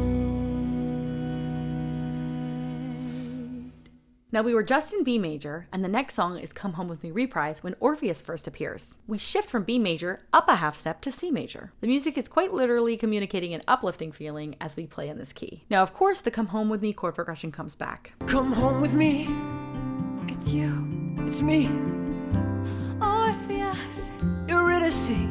Eurydice only sings 2 lines in this song, which is singing his name, Orpheus, and singing the words "you came." You came. She's asking Orpheus questions about how he got there, and he's replying through song. But how'd you get here? On the train? No, I walked. The rest of the chord progression is pretty simple here. It's just the Come Home With Me chord progression. However, it never gets resolved at the very end, No. You don't understand. as Hades interjects with, Young man. The next section is Papers, which is the only instrumental song in the entire show. We get a long piece of dialogue between Hades and Persephone, with exclamations from Orpheus and Eurydice as well. The music itself is difficult for me to analyze because it's kind of scattered and atonal. There's a lot of half steps and chromatic moments, and even sections that are marked for percussive improvisation. We do get this rhythmic motif that's 3 taps. This same motif was used to introduce the Fates back in Act 1. The first thing I noticed is the trombone with this repetitive motif. It mostly begins as a whole step between E and D, and then moves to a half step between E flat and D. Don't know who the hell you are, but The piano cuts in with different notes, mostly in octaves. I go back to where you came from. The percussion is the only thing heard over this middle dialogue, starting where Persephone pleads, Hades, I know this boy. One of the unemployed. His name is Orpheus. You stay out of this. The next musical element we hear occurs right before Orpheus speaks, and it's an octave in the piano on a B along with some strings. I'm not going back alone. I came to take her home. The 3 taps happen again, and the same trombone motif in Hades' second round of dialogue occurs. 3 taps again, and Hades begins discussing how Eurydice signed the deal herself. While this occurs, we get this interesting melody in the low end of the piano. But I only buy what others choose to sell. This melody is very similar to what the trombone is about to pick up. We'll talk about that in a second. It happens several times and gets shifted down and messed around. There's 3 more taps before the last stanza, and then we enter the actual Papers instrumental. What becomes of trespassers with no respect for property? This song is purely instrumental with no dialogue or words. The song is tonically off-putting and rhythmically complex. The song starts with a motif in the guitar that highlights a tritone interval. This motif gets looped as the drummer gets their chance to shine and Orpheus is getting beat up on stage. Okay, remember that motif I was talking about in the trombone? Well, it comes back. It's slowed down at first.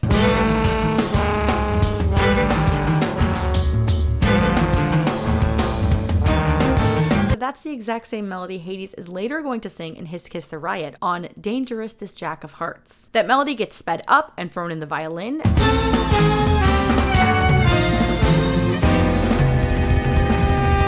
The song dramatically ends with a poco ritardando, and Orpheus is launched all the way down stage center. Oftentimes, he's in a fetus-like position, and the Fates are hovering above him. The only fully a cappella number of the show is this one, Nothing Changes. We're now in A-flat major, and we start off with several inversions of that A-flat chord. Why the struggle, why the strain? When they start singing It Ain't No Use, we get 2 diminished triads followed by 2 major chords. It ain't no use. And then the part that always gets stuck in my head is the 2-part harmony on That's the way the river runs. very standard minor harmony here. The Fates all sing the same note on So before jumping back into 3-part harmony. They're meeting in the middle before launching back to their lecture towards Orpheus. So I get wet. At the end of the song, we get these moments of really close, intricate harmony, Why break a sweat? followed by these open intervals, mostly in fifths and fourths. Why waste your precious breath? To finish us off, we get this repeated line, nothing changes, as the fates dramatically stack their harmonies. My favorite bits of these harmonies are the cluster chords on changes, Nothing changes. and then the final chord of the song is their most expansive one, outlining an F minor chord, which is the relative minor to A flat, which is where we first started. So we started in a major key and we ended in a minor key.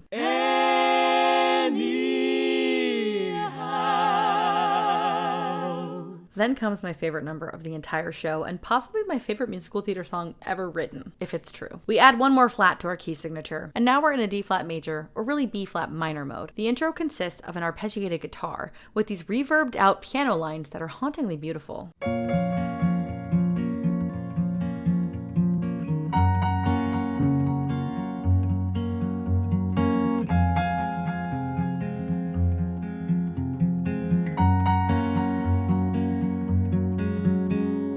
As Orpheus sings his first verse, the piano doodads slightly shift and provide more color to the established harmony. For example, instead of this, we get this. This one remains the same, but the next one shifts even more, and we get a note much higher than we had before. As of right now, we are in B flat minor with pretty simple harmony. A B flat minor chord, G flat major 7, which is actually the same thing as a B flat minor chord, but just putting a G flat in the bass. An F minor chord, which is the minor 5 of B flat. Usually we hear a major 5 in a minor key, and because of this, there isn't as much pull back toward the tonic, because we don't have a leading tone. If we had that major 5 chord, it would sound like this.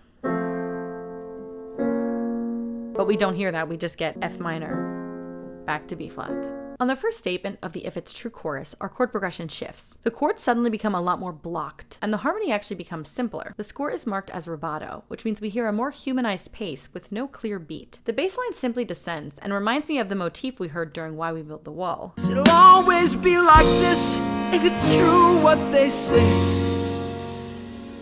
I'll be on my way. B flat, A flat, G flat in the bass. At the end of this verse, If It's True chorus, the workers come in, as Hermes narrates the scene.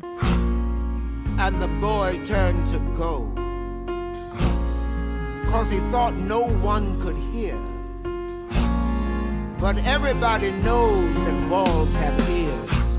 On stage, the workers are slowly starting to break out of this trance. We return to the song's beginning progression, but Aeneas Mitchell has added the slightest extra touch of dissonance that I believe drastically changes the song's experience. The score I have is marked G flat major 7 sharp 11. If that's another language to you, don't worry, just listen. Listen to the difference in color when I add the sharp 11. Here's the G flat major 7th chord.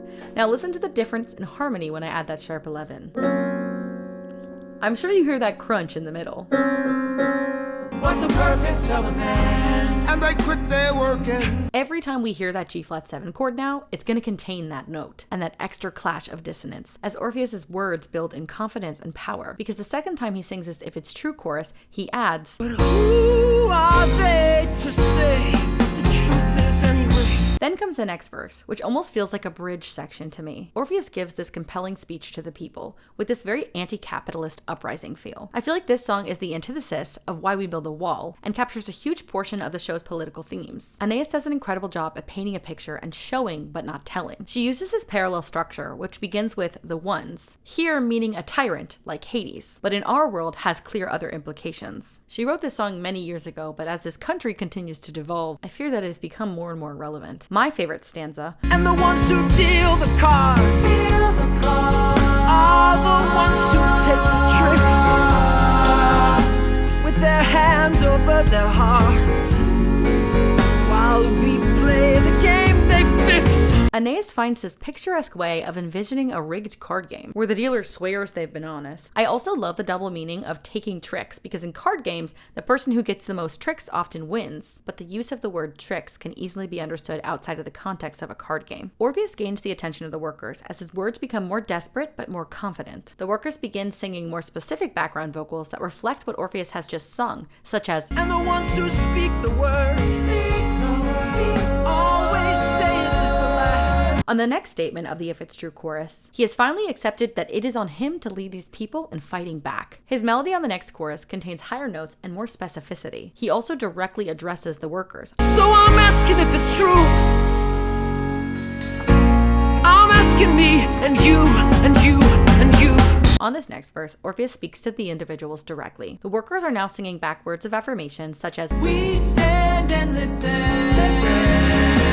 The final section is where the harmony really starts to descend into madness. And we get this D flat major chord for the first time in the whole song. However, we don't have a D flat in the bass, we have an A flat in the bass. It occurs right after the optimistic line, I believe our answer matters more than anything they say. We briefly return to the familiar progression with the F minor chord and the G sharp major 7 sharp 11 chord, but now the second chord of this chord progression remains a D flat for several rounds. Then we get the best chord of the whole song, a C flat sharp 11 chord. Listen to the way that this sounds. I believe that we are many, I believe that they are few.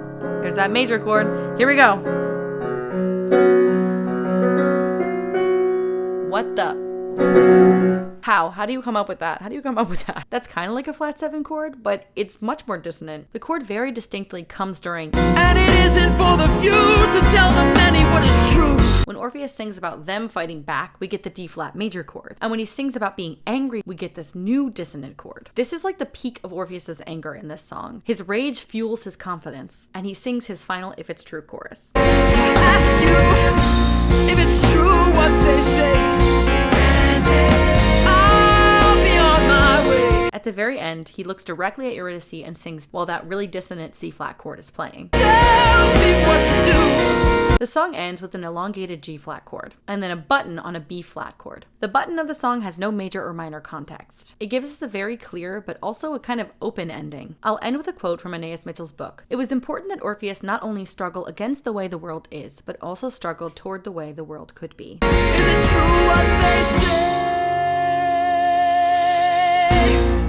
Once again, let's talk about the pacing of this show. The song that follows the fast-paced and angry power of If It's True is this slower-paced duet that gives us insight into Hades and Persephone's years and years of relationship turmoil. We hear this motif on the guitar in G minor with recitative dialogue where Persephone pleads with Hades to let Eurydice go. What are you afraid of? What? He's just a boy in love. Aeneas talks about how during this song, the exchange where Hades says she should have a drink is monumental. Have a drink, why don't you? No, I've had enough.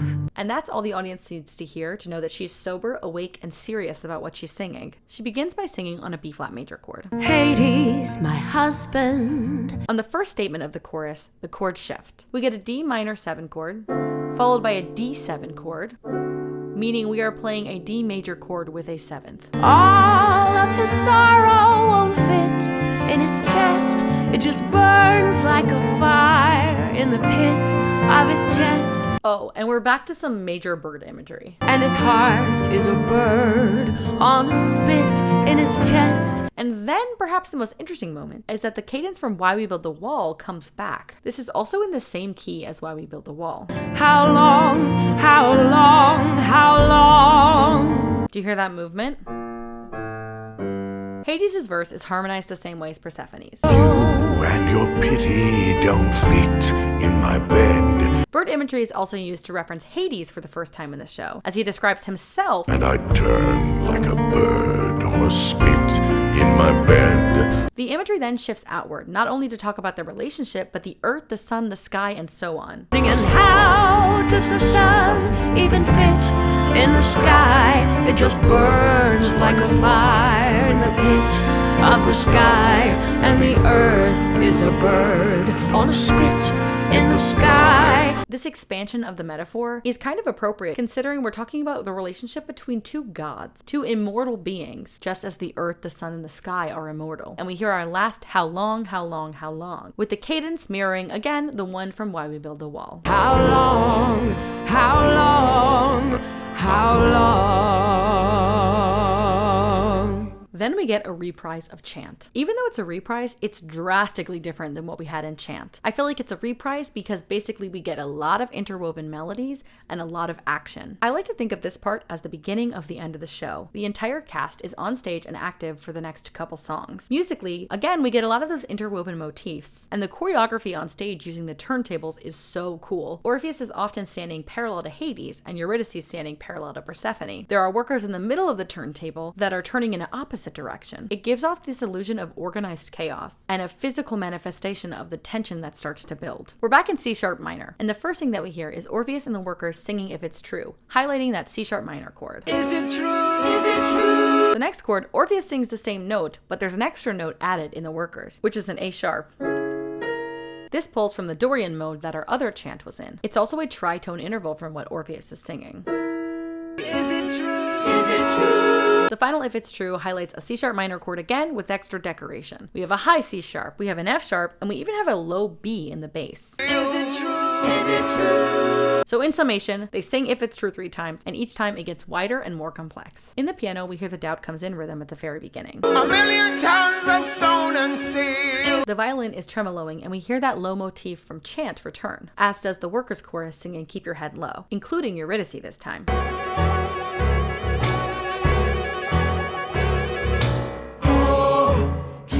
Keep your head low. This part is familiar to us, but it is cut off by the workers singing these duetted lines as they start to wake up. Why do we turn away when our brother is bleeding? During this, we have a Dorian chord progression. Right before Hades comes back in, however, we get a major 5/7 chord that helps us turn this corner and shift focus back to Hades. We're free. Tell me why I can't look in my brother's eye. Keep your head. Young man, got to hand it to you. As Hades sings his verse, we get that descending bass line again. I like to think of Hades' poetic verses in this song as the antithesis of wedding song. In this song, Hades talks about how to keep a woman. Hang a chain around her throat, shackle her from wrist to wrist. On the surface, he's probably talking about buying her jewelry, but it's pretty obvious to me these lyrics are meant to be harshly interpreted, and interpreted quite literally. It's the opposite sentiment that Orpheus had during Wedding Song, where everything he had to offer Eurydice was provided by nature, and didn't come from wealth of any kind. A moment of silence for Persephone's cut verse and chant. When I was a young girl like you, sister, I was hungry too. Hungry for the underworld. When I was a young girl, now you know how it tastes. The fruit of Mr. Hades' ways. Sister, it's a bitter wine. Spit it out while you still have time. Take it from a woman of my age. Love is not a gilded cage. All the wealth within these walls will never buy the thing called love. Love was when he came to me, begging on his bended knees to please have pity on his heart and let him lay me in the dirt. I felt his arms around me then. We didn't need a wedding bed. Dark seeds scattered on the ground. The wild birds are flying around. That's when I became his wife. But that was in another life. That was in another world. When I was a young girl. I grieve the idea that Persephone once had a moment where she was speaking directly to Eurydice instead of everything staying so focused on the men. Persephone has such an interesting arc in this show, and I think sometimes she gets a little overshadowed. After Hades sings, we return to the uprising, with the workers repeating one by one lines sung by either Orpheus or Eurydice at first. If I raise my voice, If I raise my voice, if I raise my keep your head voice, low. If I raise my head, If I raise my head, if I raise my keep your head, head low. This is still being interspersed with that keep your head low motif. The workers might not fully trust or know what's going on yet. Eurydice then even sings the line, "Could I change my fate?" which is echoed then 3 times in 3 other voices. could I change my fate? could I change, could I change, could I change my fate? The chords here have also shifted. We have a pedal tone of a C sharp in the bass as we play over it. If I raise my voice, if I raise my head. Ooh, a B major chord. And now we get F sharp. Could I change my fate? That's that Dorian chord. And then we get an a cappella moment, which is both Orpheus and Eurydice singing directly to Hades. I'll change the way it is. This is my favorite moment to talk about the turntables, because of course they're walking around in this organized chaos, but right on that line, "Could I change the way it is?" Orpheus stops walking, and Hades and Orpheus pass each other as he sings directly to him, almost daring him to change the way it is. We return to one of those first chord progressions as the workers continue asking questions, still singing in duetted pairs. Tell me why we can't even stand upright. Until they all sing at the same time, We can stand with our fellow man. Keep your head. indicating they successfully have banded together and now they're fully on Orpheus' side. Hades gets one final verse before the big moment. Young man, you can sing your ditty. I conduct the electric city. And the power goes out on stage. After the lights come up, we hear this low chant motif subtly in the bass. I tell you what, young man. Now, if you ever get to see it on Broadway or on the West End, my friend's favorite part of the stage is the part where Orpheus slams the stool down right before he tells him to sing. Notice that part of the stage has been scratched out on the floor because of how many times he's slammed down that stool. It contributes to the idea of this cyclical story, and that each time Hades is going to slam his stool right there in that spot and dare Orpheus to Sing for an old man. Epic 3 begins the exact same as the others, just Orpheus and his guitar. King of shadows. Lyrically, too, the song starts the exact same as Epic 1. He recalls the story of Hades and Persephone, and Hades gives the very funny line, Now it's about me. Hermes encourages him with the same phrase he did in Epic 1. Go on. The first lyrical shift occurs when Orpheus sings directly to Hades. And I know how it was because he was like me. We finally have outright acknowledged the parallel between their two stories. Orpheus then sings the true statement of the La La La melody. Singing la la la la la la la.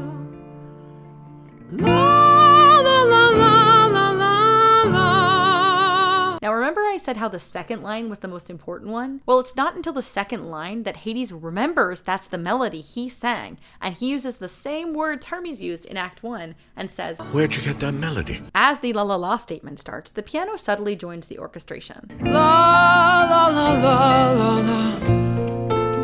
The other instruments pick up speed and start to slowly join in before the workers' chorus as well. The second verse, lyrically, is new to us. It paints a very specific picture of when Hades and Persephone first met. However, Orpheus' gaze is towards Eurydice at this point, as he sings these next lines. You saw her alone there against the sky. These are clear references to All I've Ever Known, but when I saw you all alone against the sky. The following lyrics do the same thing as well. It was like you were holding the world when you held her. Calls us back to, suddenly I'm holding the world in my arms. When Orpheus sings the next La La La statement, the first line he sings is completely on his own with his guitar. La la la la la la la. On the second line, to Orpheus' surprise, the chorus joins in unison. Hades starts to get visibly flustered as he's losing his control over the workers. The third line of the melody is just Orpheus again, but by the fourth line, the chorus is back.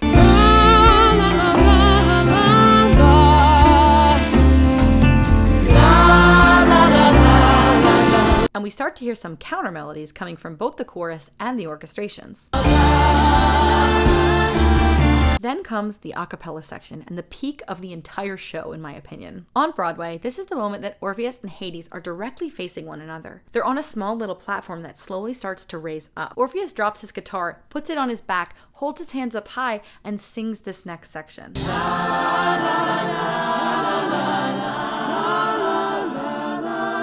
Orpheus also sings his highest note of the whole show here, a high F.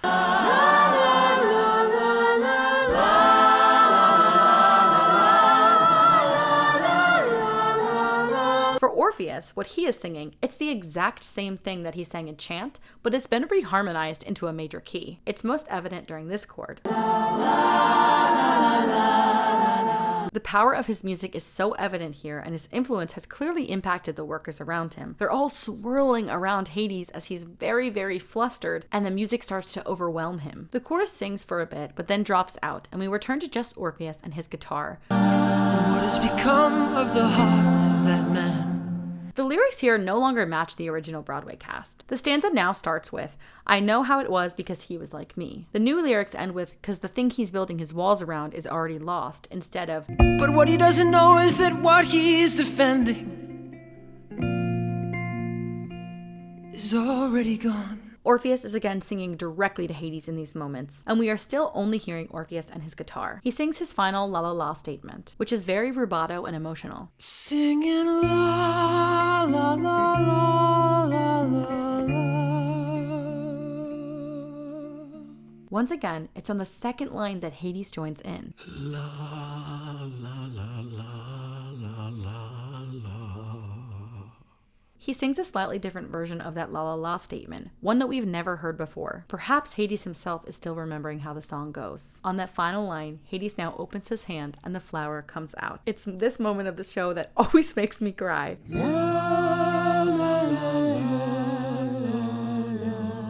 Now we shift to a new type of epic song, subtitled They Danced. We've also shifted time signatures. We're now in 3/4, which is the waltz time, very appropriate for them dancing. The song contains this introduction of this melody. I believe it's in the accordion. The accordion is kind of Hades' motific instrument throughout the show. This melody is not one that we've heard before, and it's a melody that's completely in F major, which is the relative major key to D minor, where all the epics live. We've made it out of D minor, and we've made it to F major.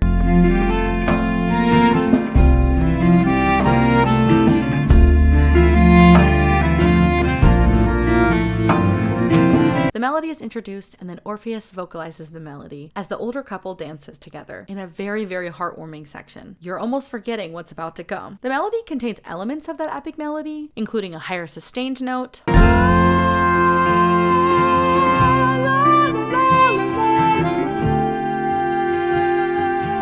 as well as the way that it trails off at the end with no clear resolution.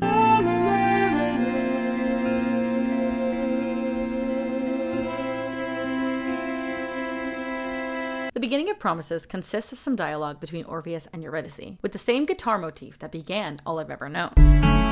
Orpheus, Yes, you finished it.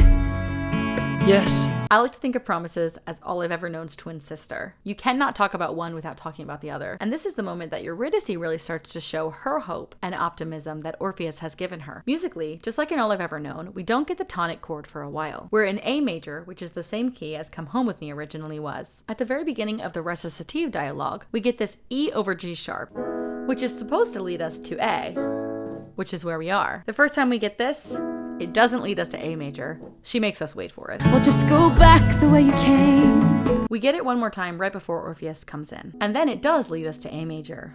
I have no ring for your finger. That transition chord is pretty similar to All I've Ever Known. I don't know how or why, or who am I that I should get to hold you, right there. Lyrically, Orpheus is calling us back to All I've Ever Known. He calls back on all the promises that he made and says he might not be able to meet them. Now we get a chordal shift in the exact same way we did in All I've Ever Known, using a flat 7 chord. We actually stay on that chord to change keys in the same way we did in All I've Ever Known. This happens during I'll walk beside you, love, any way the wind blows.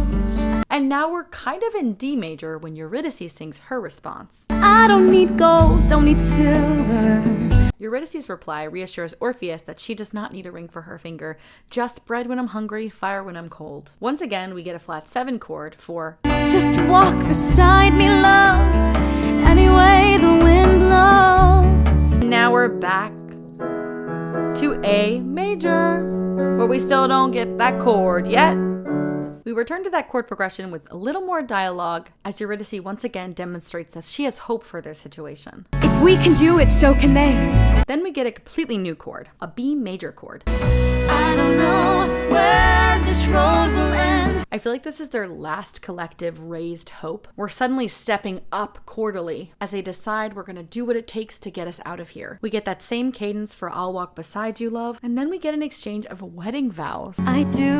I do, I do. The song ends with both the couple and the workers singing one note in unison. A reminder that All I've Ever Known ended on a major 3rd harmony, but here we are all on the same page, we are all ready, and we're about to ask Hades if we can go. We will. Word to the Wise begins with Hermes' narration, And so the poor boy asked the king, to which Orpheus says, Can we go? The piano is the only thing heard here with this slow arpeggiation of an F minor 6 chord. This rhyme scheme very intentionally sets up the audience to expect Hades to say no. Can we go? No. I was actually at a show once when the person in front of me said that out loud before Hades answered with, I don't know. I feel like this is communicating that Hades really truly is at a loss of what to do and was moved by Orpheus's song. We get this descending melody that leads us to C minor. Gotta think quick. I feel like it's kind of the opposite motif that we had leading us to C minor in Way Down Hadestown. The Fates melody here clearly takes from When the Chips Are Down, as they are lyrically weighing the pros and cons of the situation to Hades. If you tell him no, oh, you're a heartless man, and you're gonna have a martyr on your hands. The song ends with the line, Give them the rope and they'll hang themselves. which is like a punch in the face, and ultimately it's how Hades decides what he's going to do. Next, we get His Kiss the Riot. Please go listen to Anais Mitchell's version of this song from her 2017 album. It is so, so beautiful, and what made me really truly appreciate this song. Right as the Fates finish their suggestion, we immediately get this swarm of dissonance and a very off-putting sounds and rhythms. There's a lot of percussive new sounds going on. The devil take this Orpheus. And then we get that line, Dangerous this jack of hearts. This was the same melody that we heard in the trombone in Papers. Once Hades sings, All My Children Came Here Poor, we finally get more of a solid meter and tempo, as well as a more solid harmonic structure. All my children came here poor, clamoring for bed and board. We're still in C minor here, and we hear a very heavy accordion. The bass line here also only descends. We get this super insane chromatic line from him as he sings several lines of the show. Who lays all our best laid plans? We get an accordion solo as the tension builds again.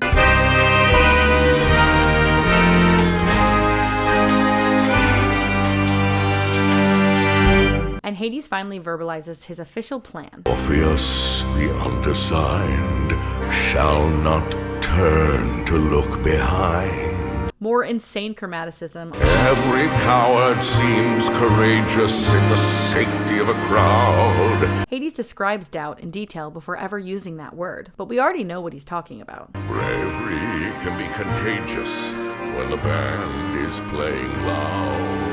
To conclude the song, Hades gives us the phrase, And doubt comes in. The reprise of Wait For Me begins with a piano motif that is slightly less than an octave. As Hermes explains the good and the bad news to Orpheus and Eurydice. What is it? Well, the good news is he said that you can go. He did? He did. There's bad news, though.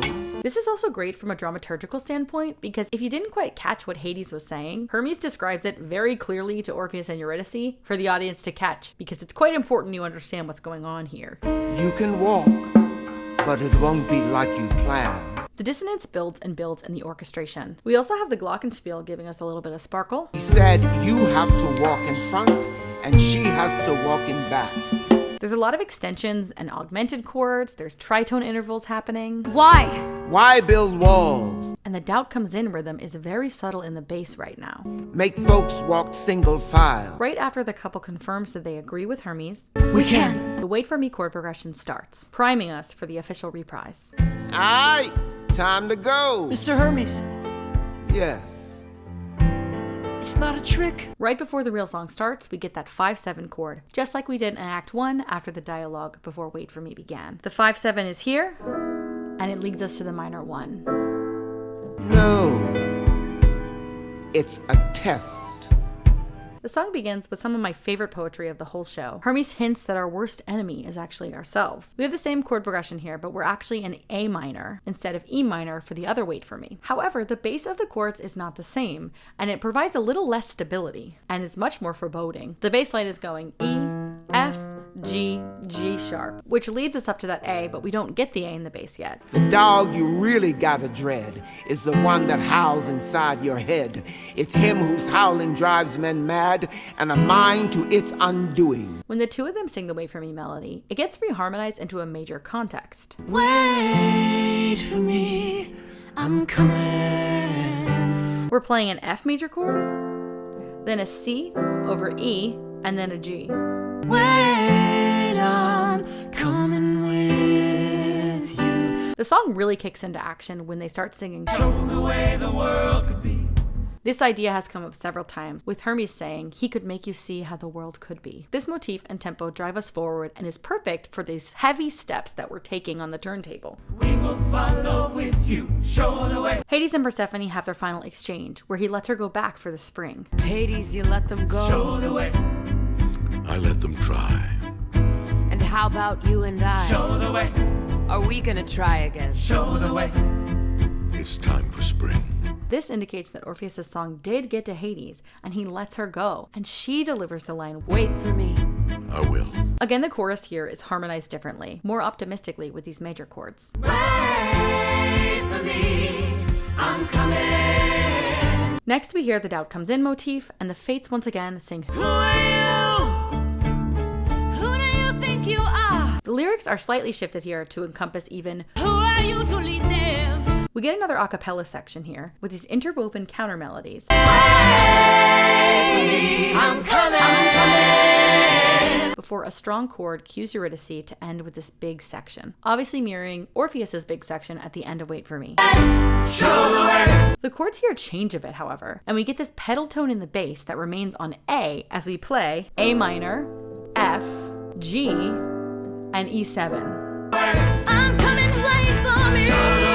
I hear the walls repeating, the falling of our feet, and it sounds like drumming. The song ends unresolved on that 5 chord, an E chord with an A in the bass.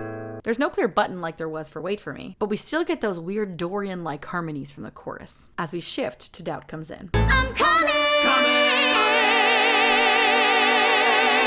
Everything on stage seems to come to a halt, and everyone has disappeared except for Orpheus. We get that Doubt Comes In rhythm that we've been hearing the whole show in the low bass on a G, because here we're in G minor. The cello plays this long opening melody that seems to swirl around with no clear cadence or break.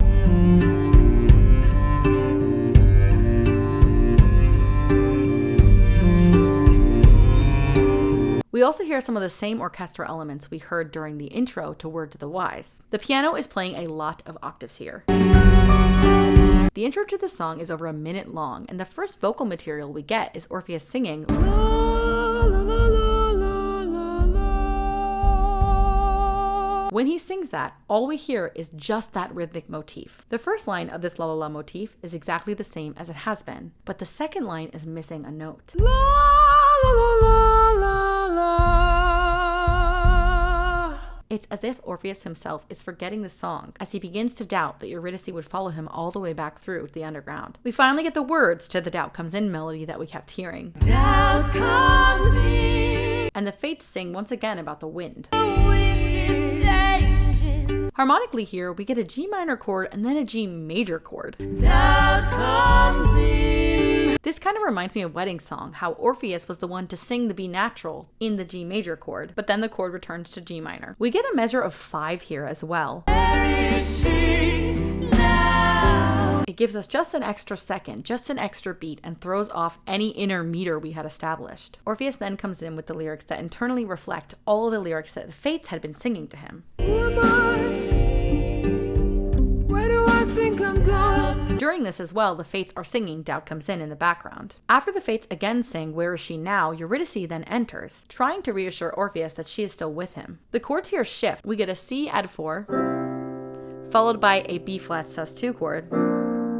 Those are the exact chords used in Epic. Off the ice, are ya listening? I'm right here. Orpheus comes back with his la la la melody one more time. Again, it's missing that final note. The violin takes on the familiar motif we heard during Wait For Me, as well as the other Wait For Me motif being played in the piano. However, the one in the piano is kind of getting shifted and is slowly descending.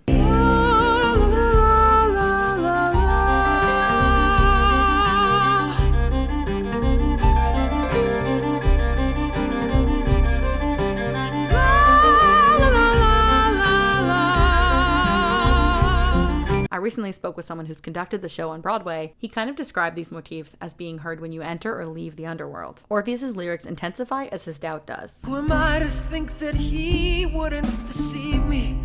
Just to make me leave alone. We get this high note on the line, "Is this a trap?" which is the peak of Orpheus's doubt. Is this a trap that's being laid for me? And calls us back to him directly asking Hermes if it's a trap or a trick. Is this a trick that's being played on me? Finally, Orpheus sings "Where is she now?" and he slides up to that final note. Now, Eurydice enters on that exact same note. Orpheus. Where is she now? I think this is Aeneas's way of showing how much Eurydice is on the same page as Orpheus at this moment, despite his growing doubt. The workers are singing reflections of Eurydice's lyrics, even though they might not be seen on stage at this moment. I'm right behind you. Then comes the moment. Darkest hour of the darkest night comes right before. Most everything musically comes to a halt, and the only thing we hear is this screechy chord that outlines a major ninth interval, which is one note bigger than an octave. The lovers name one another one more time, Orpheus. Eurydice. before the infamous octave motif gets played, and Eurydice descends fast downwards on the middle platform. Did you know that at one point Eurydice was meant to say, "You're early," and Orpheus was meant to reply, "I missed you"? Now, I don't want to see any comments complaining about how Orpheus shouldn't have done this and blah, blah, blah, blah, blah. The best way to understand it is that an Orpheus who never turns around is an Orpheus who never would have gone to get her in the first place. In the original myth, it took 3 years to walk to the underworld, and therefore 3 years to walk out. There's also several versions of the myth in which Orpheus was going to keep walking until he turned around, like it was fixed from the beginning. Aeneas leaves it a little bit open to interpretation, but mostly focuses on the fact that Hades has gotten to Orpheus's head, and he really starts to doubt himself, and also his ability to have Eurydice follow him. It's also kind of implied that Hades gives him this task because Hades knows he would never have successfully completed it himself. He also is constantly doubting Persephone, and that Persephone will return to him, which is why he struggles to let her go up to the spring, and why it's really important at the end of the show that he does let her go, because clearly something has shifted. I once again present you with this quote. Eurydice, dying now a second time, uttered no complaint against her husband. What was there to complain of but that she had been loved? The octave motif returns on that B flat several times as Orpheus kneels over Eurydice's grave. The first word we hear Hermes say is I. Again, I like this callback to the beginning because to me it's almost a reminder that Orpheus, or really the actor that's playing Orpheus, signed up to do this. It snaps him back into reality. While my belief is that Orpheus is being played by this actor, I do also believe that at some point he completely loses himself and does become Orpheus. He starts to feel everything as Orpheus would feel and not as an actor acting Orpheus, including the ending. This is why Hermes' Ait motif snaps him out of it. Hermes sings a cappella for a while, riffing on this sad song motif, and once again uses that word tragedy. It's a sad song. It's a sad tale. It's a tragedy. Here he's singing in B flat minor very clearly. Once he confidently states the line, "But we sing it anyway," the guitar comes in. But we sing it anyway.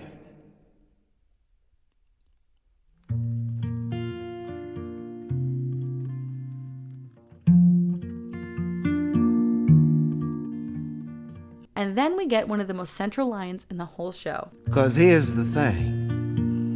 To know how it ends and still begin to sing it again. As if it might turn out this time. I learned that from a friend of mine. Remember, this is the Come Home With Me chord progression being played. The chorus comes in with their hums on the tonic, just like they did at the beginning of Road to Hell.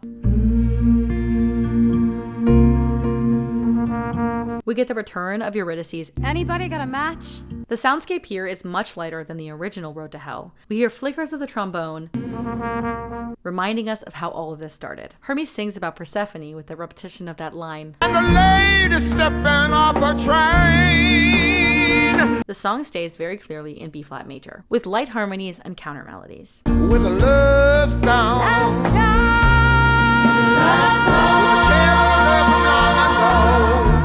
My favorite little ad-lib is the one that Eurydice sings, where she highlights that flat 7 note. It's a sad song. It's a sad song. We keep singing you so. I want to finish by reading another excerpt from Anais Mitchell's book, because originally Road to Hell Reprise was not supposed to end the show, but because of the cyclical implications, she decided it was the perfect ending. I wanted Road to Hell Reprise to be the last song in the show proper, with the full stop and applause. We're Gonna Sing It Again felt more final, both musically and thematically, and it also had the effect of signaling a return to the top of the show. It was breathtakingly right. There was a joyful defiance in the act of beginning again that seemed to sum up the spirit of our story. Why am I crying? And that's Hadestown, musical motifs and their meanings. We're gonna sing it again.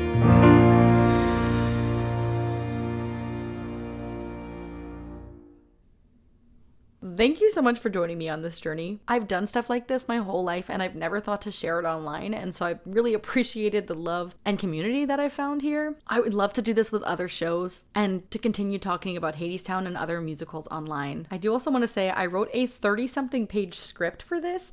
If you really are interested in reading along, I will share the link down below. But just once again, thank you so much for watching. I hope you learned something about Hadestown. I hope you cried with me. Thank you to Anais Mitchell and everyone who worked on that show for creating such a beautiful piece of art that if I kept talking about it, I would cry. My personal connection to Hadestown and really strong personal connection to the character of Orpheus has developed over the past 6 months and genuinely changed my life and encouraged me to get myself out there, to form new communities, and to lead the people with my song. If you've gotten this far, you might enjoy the music that I make. A lot of people say they can hear the Hadestown influences in my sound, but also I have a general musical theater sound. If you like Lizzie McAlpine, Dodie, I also write music. I had an album come out in 2024. I've released recent songs, and I've been working on my second album, which will hopefully be out next year. So I'll also link that down below. If you want to check out my music, I would love that. If you're listening via podcast form, I'm going to find a way for you to find that information. But if you look up Theo and Casually Vulnerable, I should come up. I leave you with one more analysis. Yeah, you thought I was done, huh? But post bows, we get another song, one of the most unique theatrical experiences I've ever had.